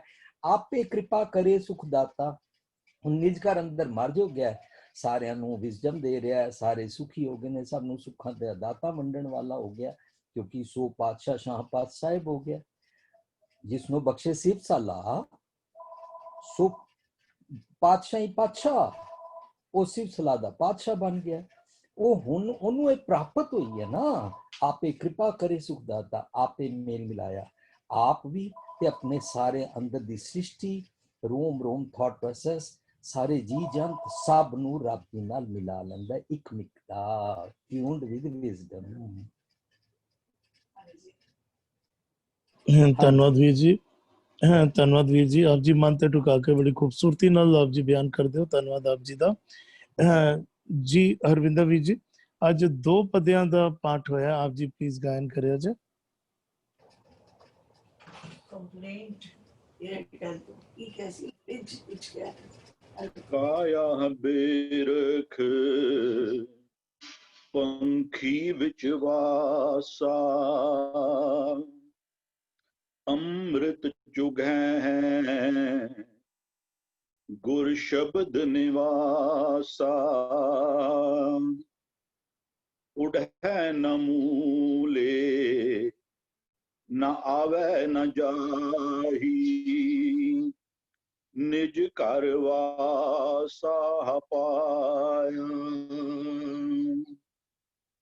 ਕਾਇਆ ਸੋਧੈ ਸ਼ਬਦ ਵਿਚਾਰੈ, ਮੋਠ ਗੋਪੀ ਪਰਮ ਨਿਵਾਰੈ, ਆਪੇ ਕਿਰਪਾ करे सुख दाता, आपे मेल मिलाय। वाहिगुरु जी का खालसा, वाहिगुरु जी की फतेह। ਅੱਜ 2 ਪਦਿਆਂ ਦਾ ਪਾਠ ਹੋਇਆ, ਹੋਈਆਂ ਬੇਅੰਤ ਭੁੱਲਾਂ ਦੀ ਖਿਮਾ। ਵਾਹਿਗੁਰੂ ਜੀ ਕਾ ਖਾਲਸਾ, ਵਾਹਿਗੁਰੂ ਜੀ ਕੀ ਫਤਿਹ। ਤਜਿੰਦਰ ਜੀ ਸਵਾਲ ਲੈ ਲਿਆ ਜੇ। ਵੀਰ ਜੀ ਵਾਹਿਗੁਰੂ ਜੀ ਕੀ ਫਤਿਹ। ਵੀਰ ਜੀ ਮੇਰੇ ਕੋਲ ਅਜੇ ਤੱਕ ਕਿਸੇ ਵੀਰ ਜਾਂ ਭੈਣ ਦਾ ਕੋਈ ਸਵਾਲ ਨਹੀਂ ਆਇਆ। ਮੈਂ ਕੁਐਸਚਨ ਵਿੱਚ ਵੀ ਪਾਇਆ ਸੀ ਚੈਟ ਬਾਕਸ ਵਿੱਚ ਵੀ ਕਿ ਕਿਸੇ ਦਾ ਹੈਗਾ ਤੇ ਹੈਂਡ ਰੇਜ਼ ਕਰ ਲੈਣ ਜਾਂ ਮੈਨੂੰ ਚੈਟ ਬਾਕਸ ਵਿੱਚ ਪਾ ਦੇਣ। ਮੈਨੂੰ ਅਜੇ ਤੱਕ ਕਿਸੇ ਦਾ ਆਇਆ ਨਹੀਂ ਵੀਰ ਜੀ, ਨਾ ਪੁਰਾਣਾ ਕੋਈ WhatsApp ਤੇ ਪੈਂਡਿੰਗ ਹੈਗਾ। ਤੇ ਕੋਈ ਵੀਰ ਜੀ ਆਪਣਾ ਵਿਚਾਰ ਦੇਣਾ ਚਾਹਣ ਤੇ ਵਿਚਾਰ ਦੇ ਸਕਦੇ ਨੇ, ਹਰਵਿੰਦਰ ਵੀਰ ਜੀ ਜਾਂ ਭੁਪਿੰਦਰ ਵੀਰ ਜੀ ਜਾਂ ਇਕਬਾਲ ਵੀਰ ਜੀ। ਮੈਂ ਇੱਕ ਸਵਾਲ ਰੱਖਦੇ ਹਾਂ ਜੀ। ਜੀ ਵੀਰ ਜੀ ਬਿਲਕੁਲ ਬਿਲਕੁਲ। ਮੇਰਾ ਸਵਾਲ ਇਹ ਹੈ ਵੀ ਅਸੀਂ ਕਹਿੰਦੇ ਹਾਂ ਵੀ ਇਹ ਜਿਹੜੀ ਮੋਹ ਦੀ ਠਗੋਰੀ ਹੈ ਕਰਤੇ ਨੇ ਲਾਈ ਹੈ, ਪਰ ਜਿਹੜਾ ਇਹ ਮੋਹ ਠਗੋਰੀ ਜਿਹੜੀ ਹੈਗੀ ਆ ਸੰਸਾਰ ਨੂੰ ਲਾਈ ਹੈ। ਜਦੋਂ ਮੋਹ ਦੀ ਠਗੋਰੀ ਸੰਸਾਰ ਲਾਉਂਦਾ ਤੇ ਸੰਸਾਰ ਤੋਂ ਇਹ ਮਨ ਜਿਹੜਾ ਹੈਗਾ ਇਹਨੂੰ ਅਡੋਪਟ ਕਰਕੇ ਅੰਦਰ ਰੱਖਦਾ, ਕਿਉਂਕਿ ਜਦੋਂ ਇਹ ਸਰੀਰ ਬਣਦੀ, ਕਾਇਆ ਬਣਦੀ ਹੈ, ਉਸ ਲਈ ਜਿਹੜਾ ਇਹ ਮਨ ਹੈ ਪਵਿੱਤਰ ਹੁੰਦਾ। ਜਿਵੇਂ ਅਸੀਂ ਆਮ ਸਾਡੀ ਖਾਣ ਵੀ ਜਿਹੜਾ ਬੱਚਾ ਹੈ ਉਹ ਰੱਬ ਰੂਪ ਹੈ, ਨਿਰਮਲ ਹੈ। ਤੇ ਮੇਰਾ ਸਵਾਲ ਇਹ ਹੈ ਵੀ ਜਿਹੜੀ ਮੋਹ ਦੀ ਠਗੋਰੀ ਆ, ਇਹ ਜੀਵ ਜਿਹੜਾ ਸੰਸਾਰ ਕੋ ਜਗਤ ਦੇ ਵਿੱਚੋਂ ਦੇਖ ਕੇ ਆਪਣੇ ਮਨ ਦੇ ਅੰਦਰ ਲੈਂਦਾ ਹੈ, ਉੱਥੇ ਧਾਰਨ ਕਰਦਾ, ਉਸ ਸੌਫਟਵੇਅਰ ਦੇ ਵਿੱਚ ਅਡਾਪਟ ਕਰਕੇ ਪਾਉਂਦਾ ਹੈ, ਨਾ ਕਿ ਇਹਦੇ ਮਨ ਦੇ ਅੰਦਰ ਪਹਿਲਾਂ ਹੀ ਲੱਗੀ ਹੋਈ। ਇਹਦੇ ਬਾਰੇ ਵਿਚਾਰ ਦਿਓ ਜੀ।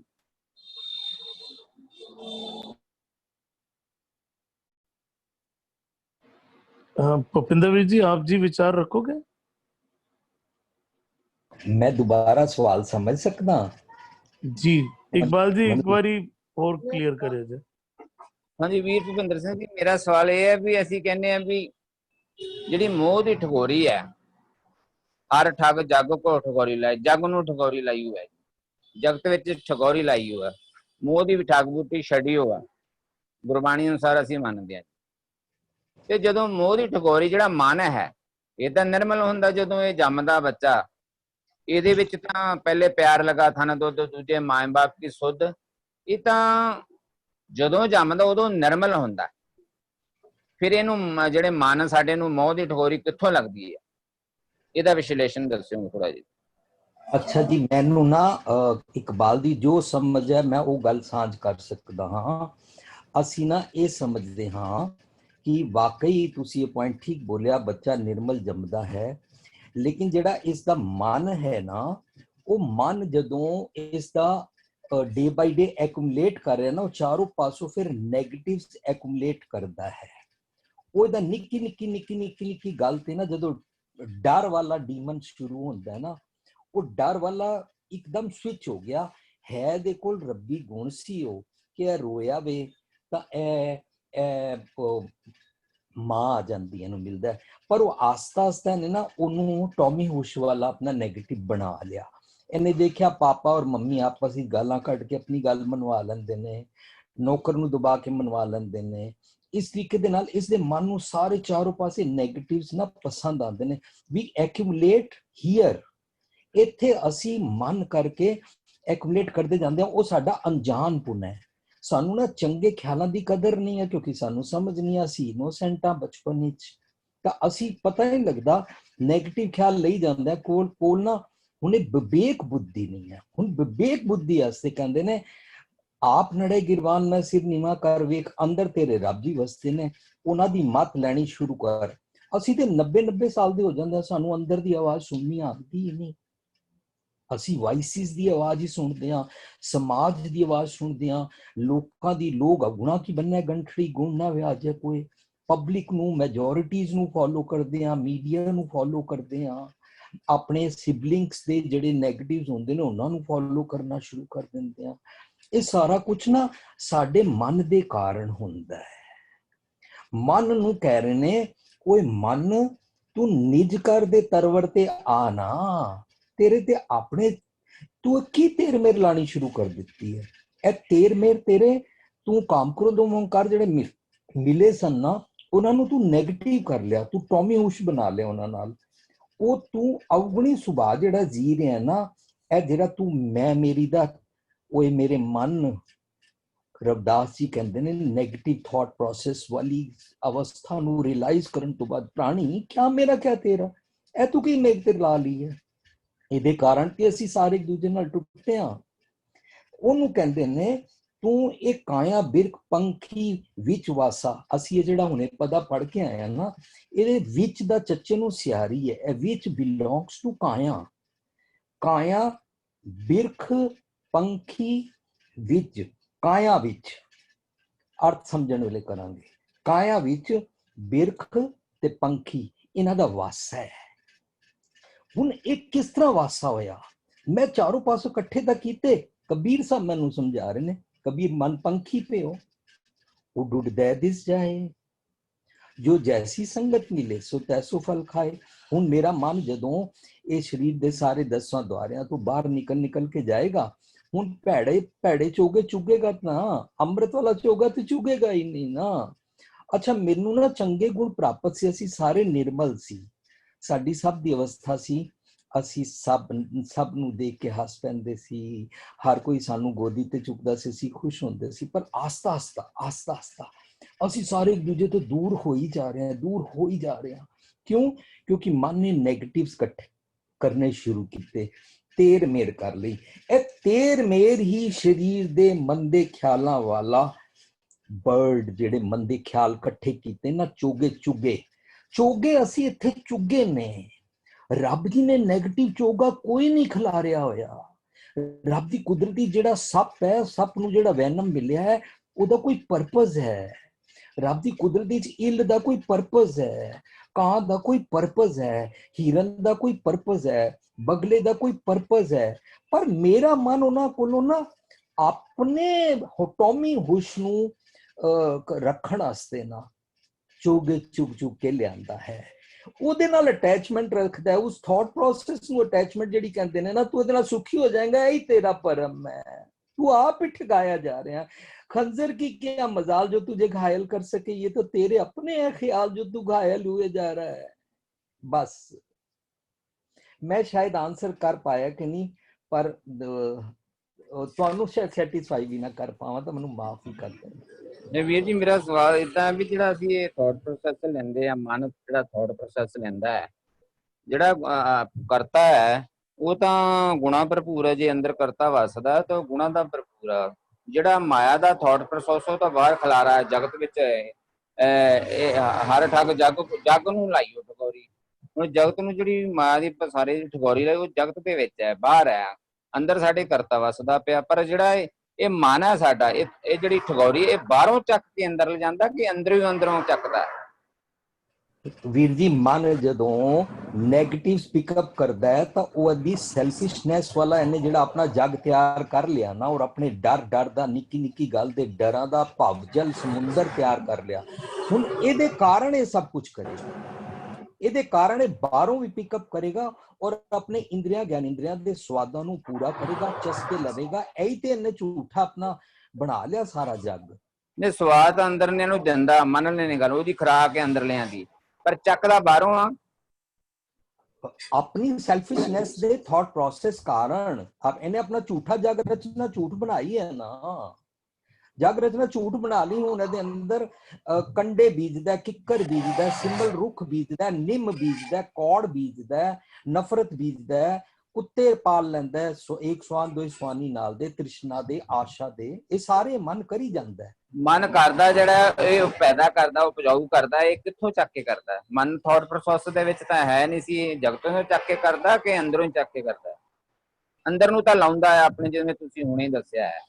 ਵੀਰ ਜੀ ਇਹਨੇ ਆਪਣਾ ਜਿਹੜਾ ਅੰਦਰ ਇੱਕ ਝੂਠੀ ਰਚਨਾ ਕੀਤੀ ਨਾ, ਫਰਜ਼ ਕਰੋ ਮੈਂ ਕਹਿੰਦਾ ਕਿ ਅਸੀਂ ਨਿਰਮਲ ਪੈਦਾ ਹੋਏ ਸੀ, ਉਹ ਪੁਆਇੰਟ ਕਿੰਨਾ ਅੱਛਾ ਹੈ ਤੁਹਾਡਾ, ਬੱਚਾ ਨਿਰਮਲ ਪੈਦਾ ਹੋਇਆ, ਪਰ ਅਸੀਂ ਜਦੋਂ ਕਿਸੇ ਬੰਦੇ ਨੂੰ ਪਸੰਦ ਨਹੀਂ ਕਰਦੇ, ਉਹ ਨਫ਼ਰਤ ਕੀਤੀ।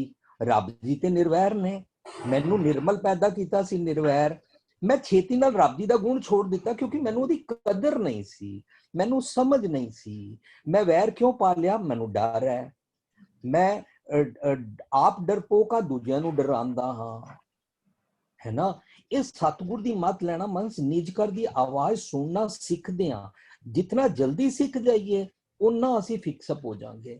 ਜੇ ਨਿਜ ਕਰ ਦੀ ਆਵਾਜ਼ ਅਸੀਂ ਨਹੀਂ ਸੁਣਦੇ, ਮਨ ਦੀ ਜਿਹੜੀ ਮਨ ਨਿਜ ਕਰ ਨੂੰ ਛੱਡ ਕੇ ਦੂਜੇ ਪਾਸੇ ਭਟਕ ਜਾਂਦਾ, ਉਹ ਸੰਸਾਰ ਤੋਂ ਲੈਂਦਾ ਕਿ ਅੰਦਰੋਂ ਹੀ ਲੈਂਦਾ? ਇਹ ਨਹੀਂ ਕਲੀਅਰ ਹੋਇਆ ਮੇਰਾ ਜੀ।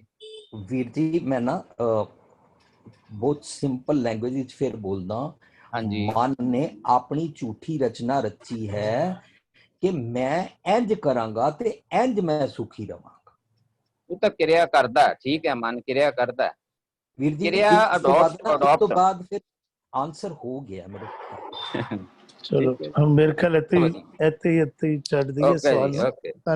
ਧੰਨਵਾਦ ਇਕਬਾਲ ਜੀ, ਧੰਨਵਾਦ ਭੁਪਿੰਦਰ ਵੀਰ ਜੀ। ਤਜਿੰਦਰ ਜੀ ਅਗਲਾ ਸਵਾਲ ਲੈ ਲਿਆ ਜੀ। ਵੀਰ ਜੀ ਅਗਲਾ ਗੁਰਬੀਰ ਵੀਰ ਜੀ ਨੇ ਹੈਂਡ ਰੇਸ ਕੀਤਾ ਸੀਗਾ। ਗੁਰਬੀਰ ਵੀਰ ਜੀ ਆਪ ਜੀ ਆਪਣੀ ਆਡੀਓ ਔਨ ਕਰ ਲਓ। ਗੁਰਬੀਰ ਸਿੰਘ ਜੀ। जी वीर, मेरी आवाज आ रही है? बिल्कुल भी जी आ रही है जी। आया वीर मेरा ना एक क्वेश्चन है जो मैंने बड़े लंबे टाइम तो तंग कर रहा है, वो यह है मेरे मन के बारे। मैं एग्जांपल शेयर कर सकना कोई एक? जी वीर जी please short page carry on. साडे कोल अजे 15 मिनट हैगे ने। जी जी जी जी वो यह है कि मान लो मेरा मन कोई गुस्सा करता है, थोड़े टाइम बाद मेरा मन फिर उन्होंने समझाता भी है कि यार तू गलत कर लिया। ਤੇ ਇਹ ਮਨ ਦੇ ਦੋ ਪਾਰਟ ਹੁੰਦੇ ਨੇ ਕਿ ਮਨ ਇੱਕੋ ਹੀ ਹੁੰਦਾ? ਉਹ ਕਿਸ ਤਰ੍ਹਾਂ ਸਮਝਾਉਂਦਾ ਦੂਸਰੇ ਵਿਗੜੇ ਮਨ ਨੂੰ? ਵੀਰ ਜੀ ਇੱਕੋ ਸਵਾਲ ਹੈ ਔਰ ਵੀ ਕੁਝ ਹੈ? ਹਾਂ ਇਹ ਬਸ ਇਹੀ ਸਵਾਲ ਹੈ, ਮੇਰੇ ਮਨ ਦੇ ਉੱਤੇ ਸਵਾਲ ਹੈ। ਮੈਂ ਬੇਨਤੀ ਕਰਾਂਗਾ ਭੂਆ ਜੀ ਇਸ ਬਾਬਤ ਆਪ ਜੀ ਵਿਚਾਰ ਦਿਓ। ਭੂਆ ਜੀ। Can you just please put up the question again? ਵੀਰ ਜੀ ਦੁਬਾਰਾ ਇੱਕ ਵਾਰੀ ਬੇਨਤੀ ਹੈ। ਹਾਂਜੀ ਮੇਰਾ ਮਨ ਗੁੱਸਾ ਕਰਦਾ। ਮੰਨ ਲਓ ਮੇਰੇ ਮਨ ਨੇ ਆਪਣੇ ਸਪਾਊਸ ਤੇ ਗੁੱਸਾ ਕੀਤਾ ਔਰ that very moment second moment ਮੇਰੇ ਮਨ ਵਿੱਚ ਖਿਆਲ ਆਇਆ ਕਿ ਨਹੀਂ ਇਹ ਤੂੰ ਗਲਤ ਕੀਤਾ ਹੈ। ਤੇ ਇਹ ਮਨ ਦੇ ਦੋ ਪਾਰਟ ਹੁੰਦੇ ਨੇ ਕਿ ਦੋ ਐਕਸ਼ਨ ਕਰਦਾ ਹੈ ਮਨ। ਪਹਿਲੇ ਗੁੱਸਾ ਕਰਦਾ ਹੈ ਫਿਰ ਉਹਨੂੰ ਸਮਝਾਉਂਦਾ ਹੈ। ਮਨ ਹੀ ਮਨ ਨੂੰ ਸਮਝਾਉਂਦਾ ਹੈ। ਦੇਖੋ ਕਹਿੰਦੇ ਨਾ there are 4 faculties of the ਮਨ ਦੇ 4 faculties ਹਨ। one is the conscious mind and one is the unconscious mind। ਜਦੋਂ ਅਣਜਾਣੇ ਦੇ ਵਿੱਚ ਅਸੀਂ ਅਨਕੌਂਸ਼ੀਅਸਲੀ ਬੱਚੇ ਨੂੰ ਅਸੀਂ ਕਹਿ ਦਿੰਦੇ ਹਾਂ, ਅਸੀਂ ਡਾਂਟ ਦਿੰਦੇ ਹਾਂ ਔਰ ਉਸੇ time we become conscious of it. This is another faculty of the mind only, ਜਿਹੜਾ ਫਿਰ ਚੇਤੇ ਕਰਾਂਦਾ ਕਿ ਜੋ ਤੂੰ ਬੋਲਿਆ ਗਲਤ ਬੋਲਿਆ। these are all the faculties of the mind। okay ਜਿਹੜੇ ਅਚੇਤ ਵਿਦਆਊਟ ਕੌਨਸ਼ੀਅਸਲੀ ਵੀ ਟੈਲ ਸਮਥਿੰਗ ਔਰ ਫਿਰ ਅਸੀਂ ਚੇਤਪਨ ਵਿੱਚ ਆ ਕੇ ਕੌਨਸ਼ੀਅਸਲੀ ਜਦੋਂ ਮਨ ਕਹਿੰਦਾ these are the faculties, ਹੈ ਮਨ ਹੀ। ਆਪ ਜੀ ਦੱਸ ਰਹੇ ਹੋ ਕਿ ਮਨ ਦੇ 4 ਇੱਕ ਤਰ੍ਹਾਂ ਦਾ ਮੈਂ ਕਹਿ ਸਕਦਾ ਕਿ 4 ਤਰ੍ਹਾਂ ਦੀ ਸੋਚ। Okay okay okay. ਮੈਂ ਇਸੇ ਕਨਫਿਊਜ਼ਨ ਸੀ। ਮੈਂ ਕਿਹਾ ਮਨ ਤੇ ਇੱਕੋ ਹੀ ਹੈ ਲੇਕਿਨ ਉਹ ਮਨ ਕਿਸ ਤਰ੍ਹਾਂ ਆਪਣੇ ਮਨ ਨੂੰ ਹੀ ਸਮਝਾਉਂਦਾ ਹੈ, ਇਹ ਨਹੀਂ ਮੈਂ ਸਮਝ ਪਾ ਰਿਹਾ। ਬਹੁਤ ਅੱਛਾ, ਵੈਲ ਸੈਡ। ਦੇਖੋ ਮੈਂ ਤੁਹਾਨੂੰ ਦੱਸਾਂ ਕਿ ਨਾ ਦੇਖਿਆ ਜਾਏ ਤੇ ਮਨ ਦੇ 4 ਫੈਕਲਟੀਜ਼ ਹੁੰਦੇ ਨੇ। ਜਿਹੜੇ ਅਖੀਲੀ ਫੈਕਲਟੀ ਹੁੰਦੀ ਹੈ ਨਾ, ਇਸ ਸੁਪਰ ਕੌਨਸ਼ੀਅਸ ਮਾਈਂਡ, ਜਿਸ ਨੂੰ ਅਸੀਂ ਕਹਿੰਦੇ ਹਾਂ ਕਿ ਮਨ ਤੂੰ ਜੋਤ ਸਰੂਪ ਹੈ, ਆਪਣਾ ਮੂਲ ਪਛਾਣ। ਨਾ ਤੂੰ ਕੌਨਸ਼ੀਅਸ ਹੈ, ਨਾ ਤੂੰ ਅਨਕੌਨਸ਼ੀਅਸ ਹੈ, ਨਾ ਤੂੰ ਸਬਕੌਨਸ਼ੀਅਸ ਹੈ। what are you? You are the super conscious mind. ਇਹ 4 faculties is a form of a package. ਇਹ ਪੂਰਾ ਇੱਕ ਪੈਕੇਜ ਆਉਂਦਾ ਹੈਗਾ ਤੇ ਇਸ ਪੈਕੇਜ ਦੇ ਵਿੱਚ ਅਸੀਂ ਪਹੁੰਚਣਾ ਹੈ ਸੁਪਰ ਕੌਨਸ਼ੀਅਸ ਮਾਈਂਡ ਦੇ ਵਿੱਚ। ਉਹਦੇ ਵਿਚਕਾਰ ਆ ਜਾਂਦੇ ਨੇ 3। ਅਸੀਂ ਇਹਨਾਂ ਤਿੰਨਾਂ ਦੇ ਵਿੱਚ ਹੀ ਖੇਡ ਰਹੇ ਹਾਂ। ਕੌਨਸ਼ੀਅਸਲੀ ਵੀ ਕਰਦੇ ਹਾਂ, ਅਨਕੌਨਸ਼ੀਅਸਲੀ ਵੀ ਕਰਦੇ ਹਾਂ, ਐਂਡ ਦ ਸਬਕੌਨਸ਼ੀਅਸ ਮਾਈਂਡ ਜਿਹੜਾ ਹੈਗਾ ਉਹ ਰਿਕਾਰਡਿੰਗ ਵੀ ਕਰਦਾ ਹੈ। ਅਸੀਂ ਇਹਨਾਂ ਤਿੰਨਾਂ ਫੈਕਲਟੀਜ਼ ਵਿੱਚ ਹੀ ਖੇਡ ਰਹੇ ਹਾਂ। ਕੋਈ ਵੱਖਰਾ ਨਹੀਂ ਹੈਗਾ। This is a one full package. Okay, ਤੇ ਭੂਆ ਜੀ ਕੋਈ ਗੁਰੂ ਗ੍ਰੰਥ ਸਾਹਿਬ ਵਿੱਚ ਕੋਈ ਐਸੀ ਪੰਕਤੀ ਹੈ ਜੋ ਇਹ 4 ਫੈਕਲਟੀ ਦੱਸਦੀ ਹੋਵੇ ਮਨ ਦੀ? No, Is it- I don't have any idea. No idea. ਆਪ ਜੀ ਦਾ ਆਪਣਾ ਮੈਂ ਆਈਡੀਆ ਬੇਨਤੀ ਕਰ ਸਕਦਾ ਜੀ ਤੇਜਿੰਦਰ ਜੀ, ਮੈਂ ਬੇਨਤੀ ਕਰ ਸਕਦਾ? ਜੀ ਜੀ ਭੁਪਿੰਦਰ ਵੀਰ ਜੀ ਪਲੀਜ਼। ਹਾਂਜੀ, ਇਹ ਗੁਰਬੀਰ ਵੀਰ ਜੀ ਜੋ ਭੂਆ ਜੀ ਨੇ ਸਮਝਾਇਆ, ਬੜਾ ਸੋਹਣਾ ਸਮਝਾਇਆ। ਜਦੋਂ ਮੇਰਾ ਮਨ ਕਬੂ ਜਿਹੜਾ ਊਪ ਚੜਾ ਤੇ ਕਬੂ ਜਾਏ ਪਿਆਲੇ ਹੈ ਨਾ, ਪਿਆਲੇ ਮੀਨਸ ਨੈਗੇਟਿਵ ਖਿਆਲ। ਊਪ ਚੜਾ ਹੈ ਕਦੀ ਖੁਸ਼, ਮਤਲਬ ਅਗਾਸੀ ਖਿਆਲ। ਇਹਦੇ ਕੋਲ ਪਤਾਲੀ ਖਿਆਲ ਵੀ ਨੇ, ਅਗਾਸੀ ਖਿਆਲ ਵੀ ਨੇ। ਪਤਾਲਾ ਪਤਾ ਲੱਖ, ਅਗਾਸਾ ਗਾਸ। ਪਰ ਇਹਨਾਂ ਨੂੰ ਨਾ ਉਹਨਾਂ ਚੋਂ ਰਿਕੋਗਨਾਈਜ਼ ਕਰਨਾ ਨਹੀਂ ਆਉਂਦਾ ਕਿ ਐਕਚੁਅਲੀ ਚ ਅਗਾਸੀ ਖਿਆਲ ਲਈਦਾ, ਓਨਲੀ ਸਪਿਰਿਚੁਅਲ ਵਾਲੇ ਖਿਆਲ ਲਈਦਾ, ਉਹ ਐਲੀਵੇਟਿਡ ਵਾਲੇ, ਚੰਗੇ ਆਕਾਸ਼ ਗਗਨ ਨਿਰਮਲ ਅੰਤਸ਼ਕਰਨ ਵਾਲੇ ਲਈਦਾ। ਸੋ ਇਹ ਮਨ ਨਾ ਅਚੇਤ ਹੋ ਜਾਂਦਾ ਹੈ। ਉਹਨੂੰ ਕਹਿੰਦੇ ਨਰ ਅਚੇਤ ਪਾਪ ਤੇ ਡਰੇ। ਅਚੇਤ ਕਿਵੇਂ ਹੁੰਦਾ? ਨੈਨੋ ਨੀਂਦ ਪਰ ਦ੍ਰਿਸ਼ਟ ਵਿਕਾਰ, श्रवण सोए सुन निंद विचार, रसना सोई लोभ मीठे साध, मन सोया माया बिस्मात। जो ही मन सुत्ता अचेत होया, ਇਹਨੇ ਵੋਟੀ ਨੂੰ ਝਾੜ ਦਿੱਤਾ, ਗੁੱਸਾ ਕਰ ਦਿੱਤਾ। ਕੱਲ ਮੇਰੇ ਇੱਕ ਫਰੈਂਡ ਨੇ ਮੈਨੂੰ ਪੁੱਛਿਆ ਵੀ ਸੀ ਇਹ ਵਾਲਾ ਹੀ ਸਵਾਲ। ਕਹਿੰਦਾ ਵੀਰ ਜੀ ਮੈਂ ਉਹਨੂੰ ਕਿਹਾ ਪਹਿਲੇ ਸਿਗਨੇਟਰੀ ਪਾਪਾ ਨੇ, ਦੂਜਾ ਸਿਗਨੇਟਰੀ ਮੰਮੀ ਨੇ। ਅੱਜ ਦਾ ਜਿਹੜਾ ਚੈੱਕ ਅਸੀਂ ਦੇ ਰਹੇ ਹਾਂ ਨਾ ਕਿਸੇ ਨੂੰ, ਉਹ ਚੈੱਕ ਤਾਂ ਹੀ ਪਾਸ ਹੋਏਗਾ ਜੇ ਪਹਿਲਾ ਸਿਗਨੇਟਰੀ ਸਾਈਨ ਕਰੇ। ਤੂੰ ਪਾਪਾ ਸੇ ਸਾਈਨ ਕਰਾ ਕੇ ਲਾ। ਕਹਿੰਦਾ ਮੈਂ ਜਾ ਕੇ ਕਾਰ ਤੇ ਬੈਠ ਗਿਆ। ਉਹ ਨਾ ਅੰਦਰ ਗਈ, ਦੇਖਿਆ ਪਾਪਾ ਨਹਾ ਰਹੇ ਨੇ, ਤਾਂ ਬਾਹਰ ਆ ਕੇ ਕਹਿੰਦੀ ਹੈ पापा बोल रहे हैं दूसरा सिग्नेटरी मम्मी नहीं है, नहीं मैं नहा रहा हूं तो तुम अगर वेट नहीं कर सकते तो। कहती है मैं ना क्या, अच्छा मैं संभालूंगी। बाहर आके कहती है अरे दूसरा सिग्नेटरी ना आप हो, आप कर लो ना। तो कहता मैंने गुस्सा चढ़िया, मैं वोटी का नाम लैके कि तू पागल है, 17 साल हो गए ने तेन समझाया, तू खुद चेक कटदी है, कितनी बारी चेक बाउंस हो गई सी, मैं उन्होंने बड़ा झाड़िया। ते कहता वीर जी उन्हें ना बूथी बना ली। मैं क्या भाजी फिर तुसी स्लिप क्यों कर गए उस वेले? ਤੁਹਾਨੂੰ ਪਤਾ ਕੀ ਫੀਲਿੰਗ ਆਈ? ਤੁਹਾਨੂੰ ਇਹ ਫੀਲਿੰਗ ਆਈ ਮੈਂ ਤੇਰਾ ਹਸਬੈਂਡ ਆ, ਮੈਂ ਤੈਨੂੰ ਬਿਜ਼ਨਸ ਖੁਦ ਸਿਖਾਇਆ, ਮੈਂ ਤੈਨੂੰ ਚੈੱਕ ਕੱਟਨੇ ਸਿਖਾਏ ਨੇ, ਕਿੰਨੀ ਵਾਰੀ ਬਾਉਂਸ ਦੀ ਸਜ਼ਾ ਭੋਗਣੀ ਪਈ ਹੈ, ਪੈਨਲਟੀ ਪਈ ਹੈ, ਤੈਨੂੰ ਅਕਲ ਨਹੀਂ ਹੈ, ਤੂੰ ਬਾਰ-ਬਾਰ ਦੂਜੀ ਸੈਕੰਡ ਸਿਗਨੇਟਰੀ ਦੀ ਗੱਲਾਂ ਕਰੀ ਜਾ ਰਹੀ ਆ। ਮੈਂ ਕਿਹਾ ਨਾ ਤੇਰੇ ਮਨ ਅੰਦਰ ਜਿਹੜਾ ਖਿਆਲ ਆਇਆ ਨਾ ਉਹ ਬੇਹੋਸ਼ੀ ਕਾਰਨ ਆਇਆ। ਕਹਿੰਦਾ ਫਿਰ ਵੀਰ ਜੀ ਕੀ ਕਰਨਾ ਚਾਹੀਦਾ? ਮੈਂ ਕਿਹਾ ਇੰਜ ਵੀ ਕਹਿ ਸਕਦੇ ਆ, ਉਹ ਮਾਈ ਡੀਅਰ ਨਹੀਂ ਇੰਜ ਨਾ ਚੈੱਕ ਪਾਸ ਨਹੀਂ ਹੋਏਗਾ।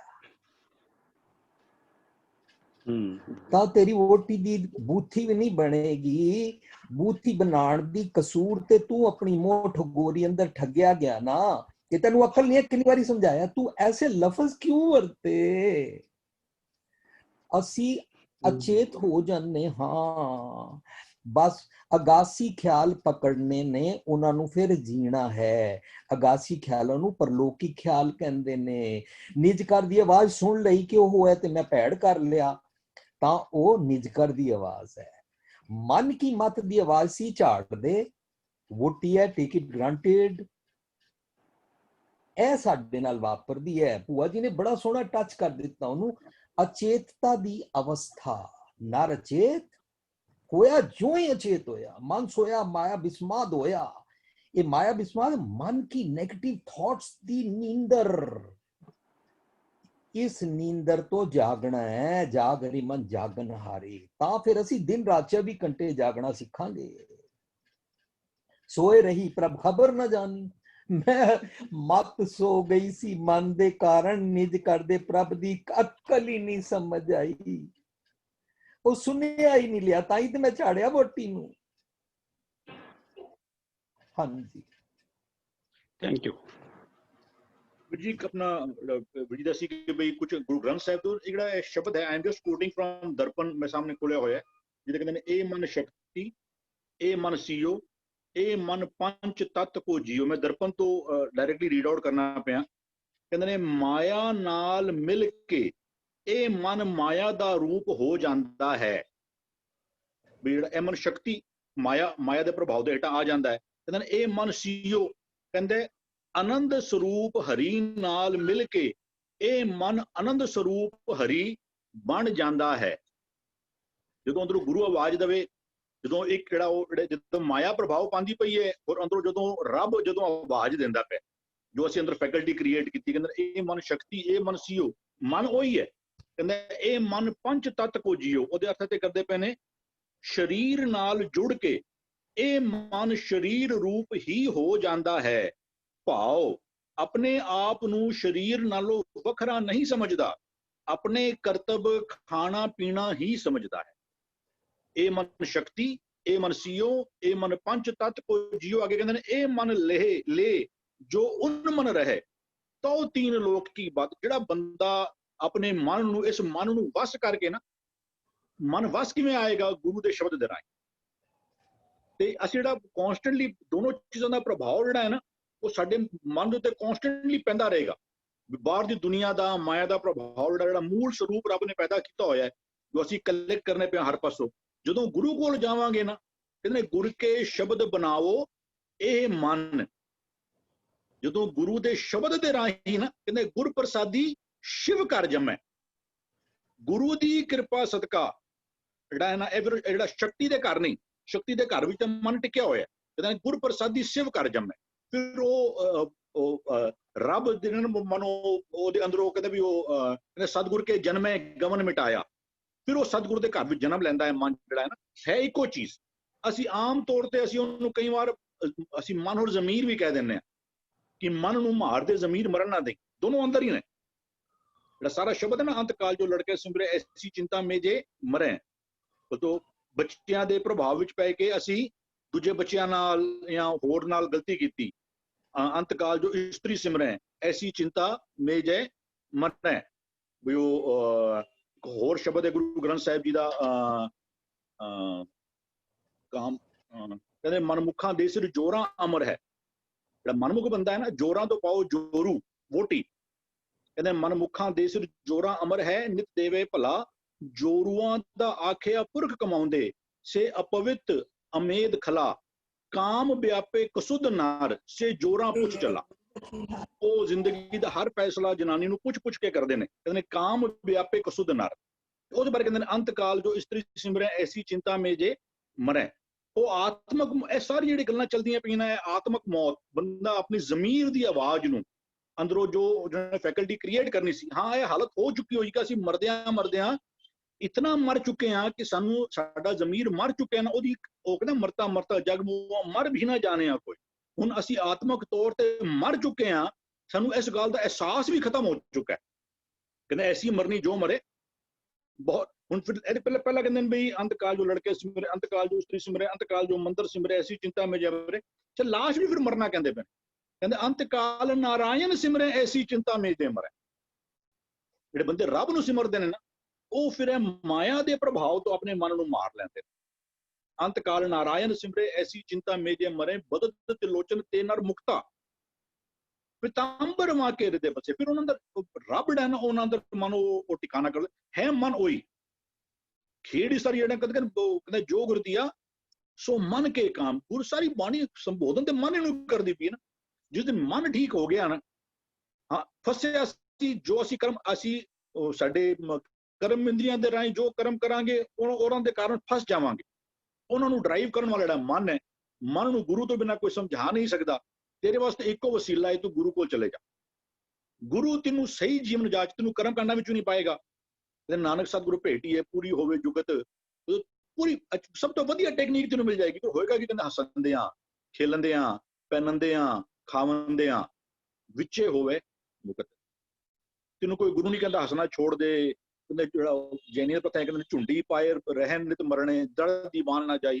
ਗੁਰੂ ਕੋਈ ਐਸਾ ਜੀਵਨ ਨਹੀਂ ਕਹਿੰਦਾ, ਕਹਿੰਦਾ ਸਤਿਗੁਰ ਕੀ ਐਸੀ ਵਡਿਆਈ ਪੁੱਤਰ ਕਲਤਰ ਵਿੱਚੇ ਗਤ ਪਾਈ। ਕਲਤਰ ਤੇ ਪਾਓ ਵੋਟੀ, ਆਪਣੇ ਬੱਚਿਆਂ ਆਪਣੇ ਪਰਿਵਾਰ ਦੇ ਨਾਲ ਰਹਿੰਦਿਆਂ ਵੀ ਗੁਰੂ ਦੀ ਵਡਿਆਈ ਹੈ। ਤੇ ਗੁਰੂ ਦੇ ਸ਼ਬਦ ਦੇ ਰਾਹੀਂ ਜਦ ਤੂੰ ਮਨ ਨੂੰ ਬਣਾਉਣਾ ਸਿੱਖ ਜਾਏਗਾ ਨਾ, ਇਟ ਇਜ਼ ਇਹ ਕਦੀ ਵੀ ਇਟ ਇਜ਼ ਨੈਵਰ ਸਕੇਲ। ਅਸੀਂ ਤਾਂ ਕੋਈ ਬੰਦਾ ਪਰਮਾਨੈਂਟਲੀ ਸੰਤ ਨਹੀਂ ਬਣ ਜਾਂਦਾ, ਕੋਈ ਬ੍ਰਹਮ ਗਿਆਨੀ ਨਹੀਂ ਬਣ ਜਾਂਦਾ। ਇਹ ਕਹ ਲੋ 0 to 100 ਦਾ ਸਕੇਲ ਹੈ।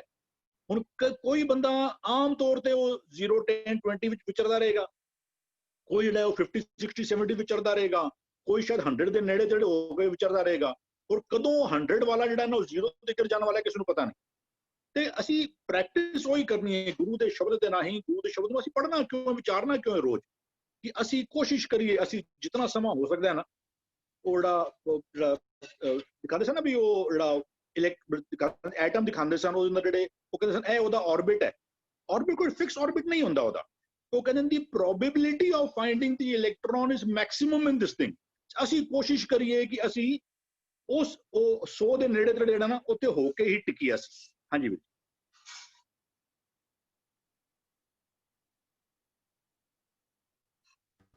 ਧੰਨਵਾਦ ਵੀਰ ਜੀ। ਬੜੀ ਖੂਬਸੂਰਤੀ ਨਾਲ ਗੁਰਬਾਣੀ ਦੇ ਉਦਾਹਰਨ ਦੇ ਕੇ ਆਪ ਜੀ ਨੇ ਵੀ ਵਿਚਾਰ ਰੱਖੀ। ਉਮੀਦ ਹੈ ਗੁਰਬੀਰ ਵੀਰ ਜੀ ਦੇ ਜਵਾਬ ਮਿਲ ਗਿਆ ਹੋਣਗੇ, ਜਵਾਬ ਆ ਗਿਆ ਹੋਣਾ। ਤੇ ਅੱਜ ਦਾ ਆਖਰੀ ਸਵਾਲ ਸੀ, ਹੋਈਆਂ ਬੇਅੰਤ ਭੁੱਲਾਂ ਦੀ ਖਿਮਾ। ਵਾਹਿਗੁਰੂ ਜੀ ਕਾ ਖਾਲਸਾ, ਵਾਹਿਗੁਰੂ ਜੀ ਕੀ ਫਤਿਹ। ਵਾਹਿਗੁਰੂ ਜੀ ਕੀ ਫਤਿਹ।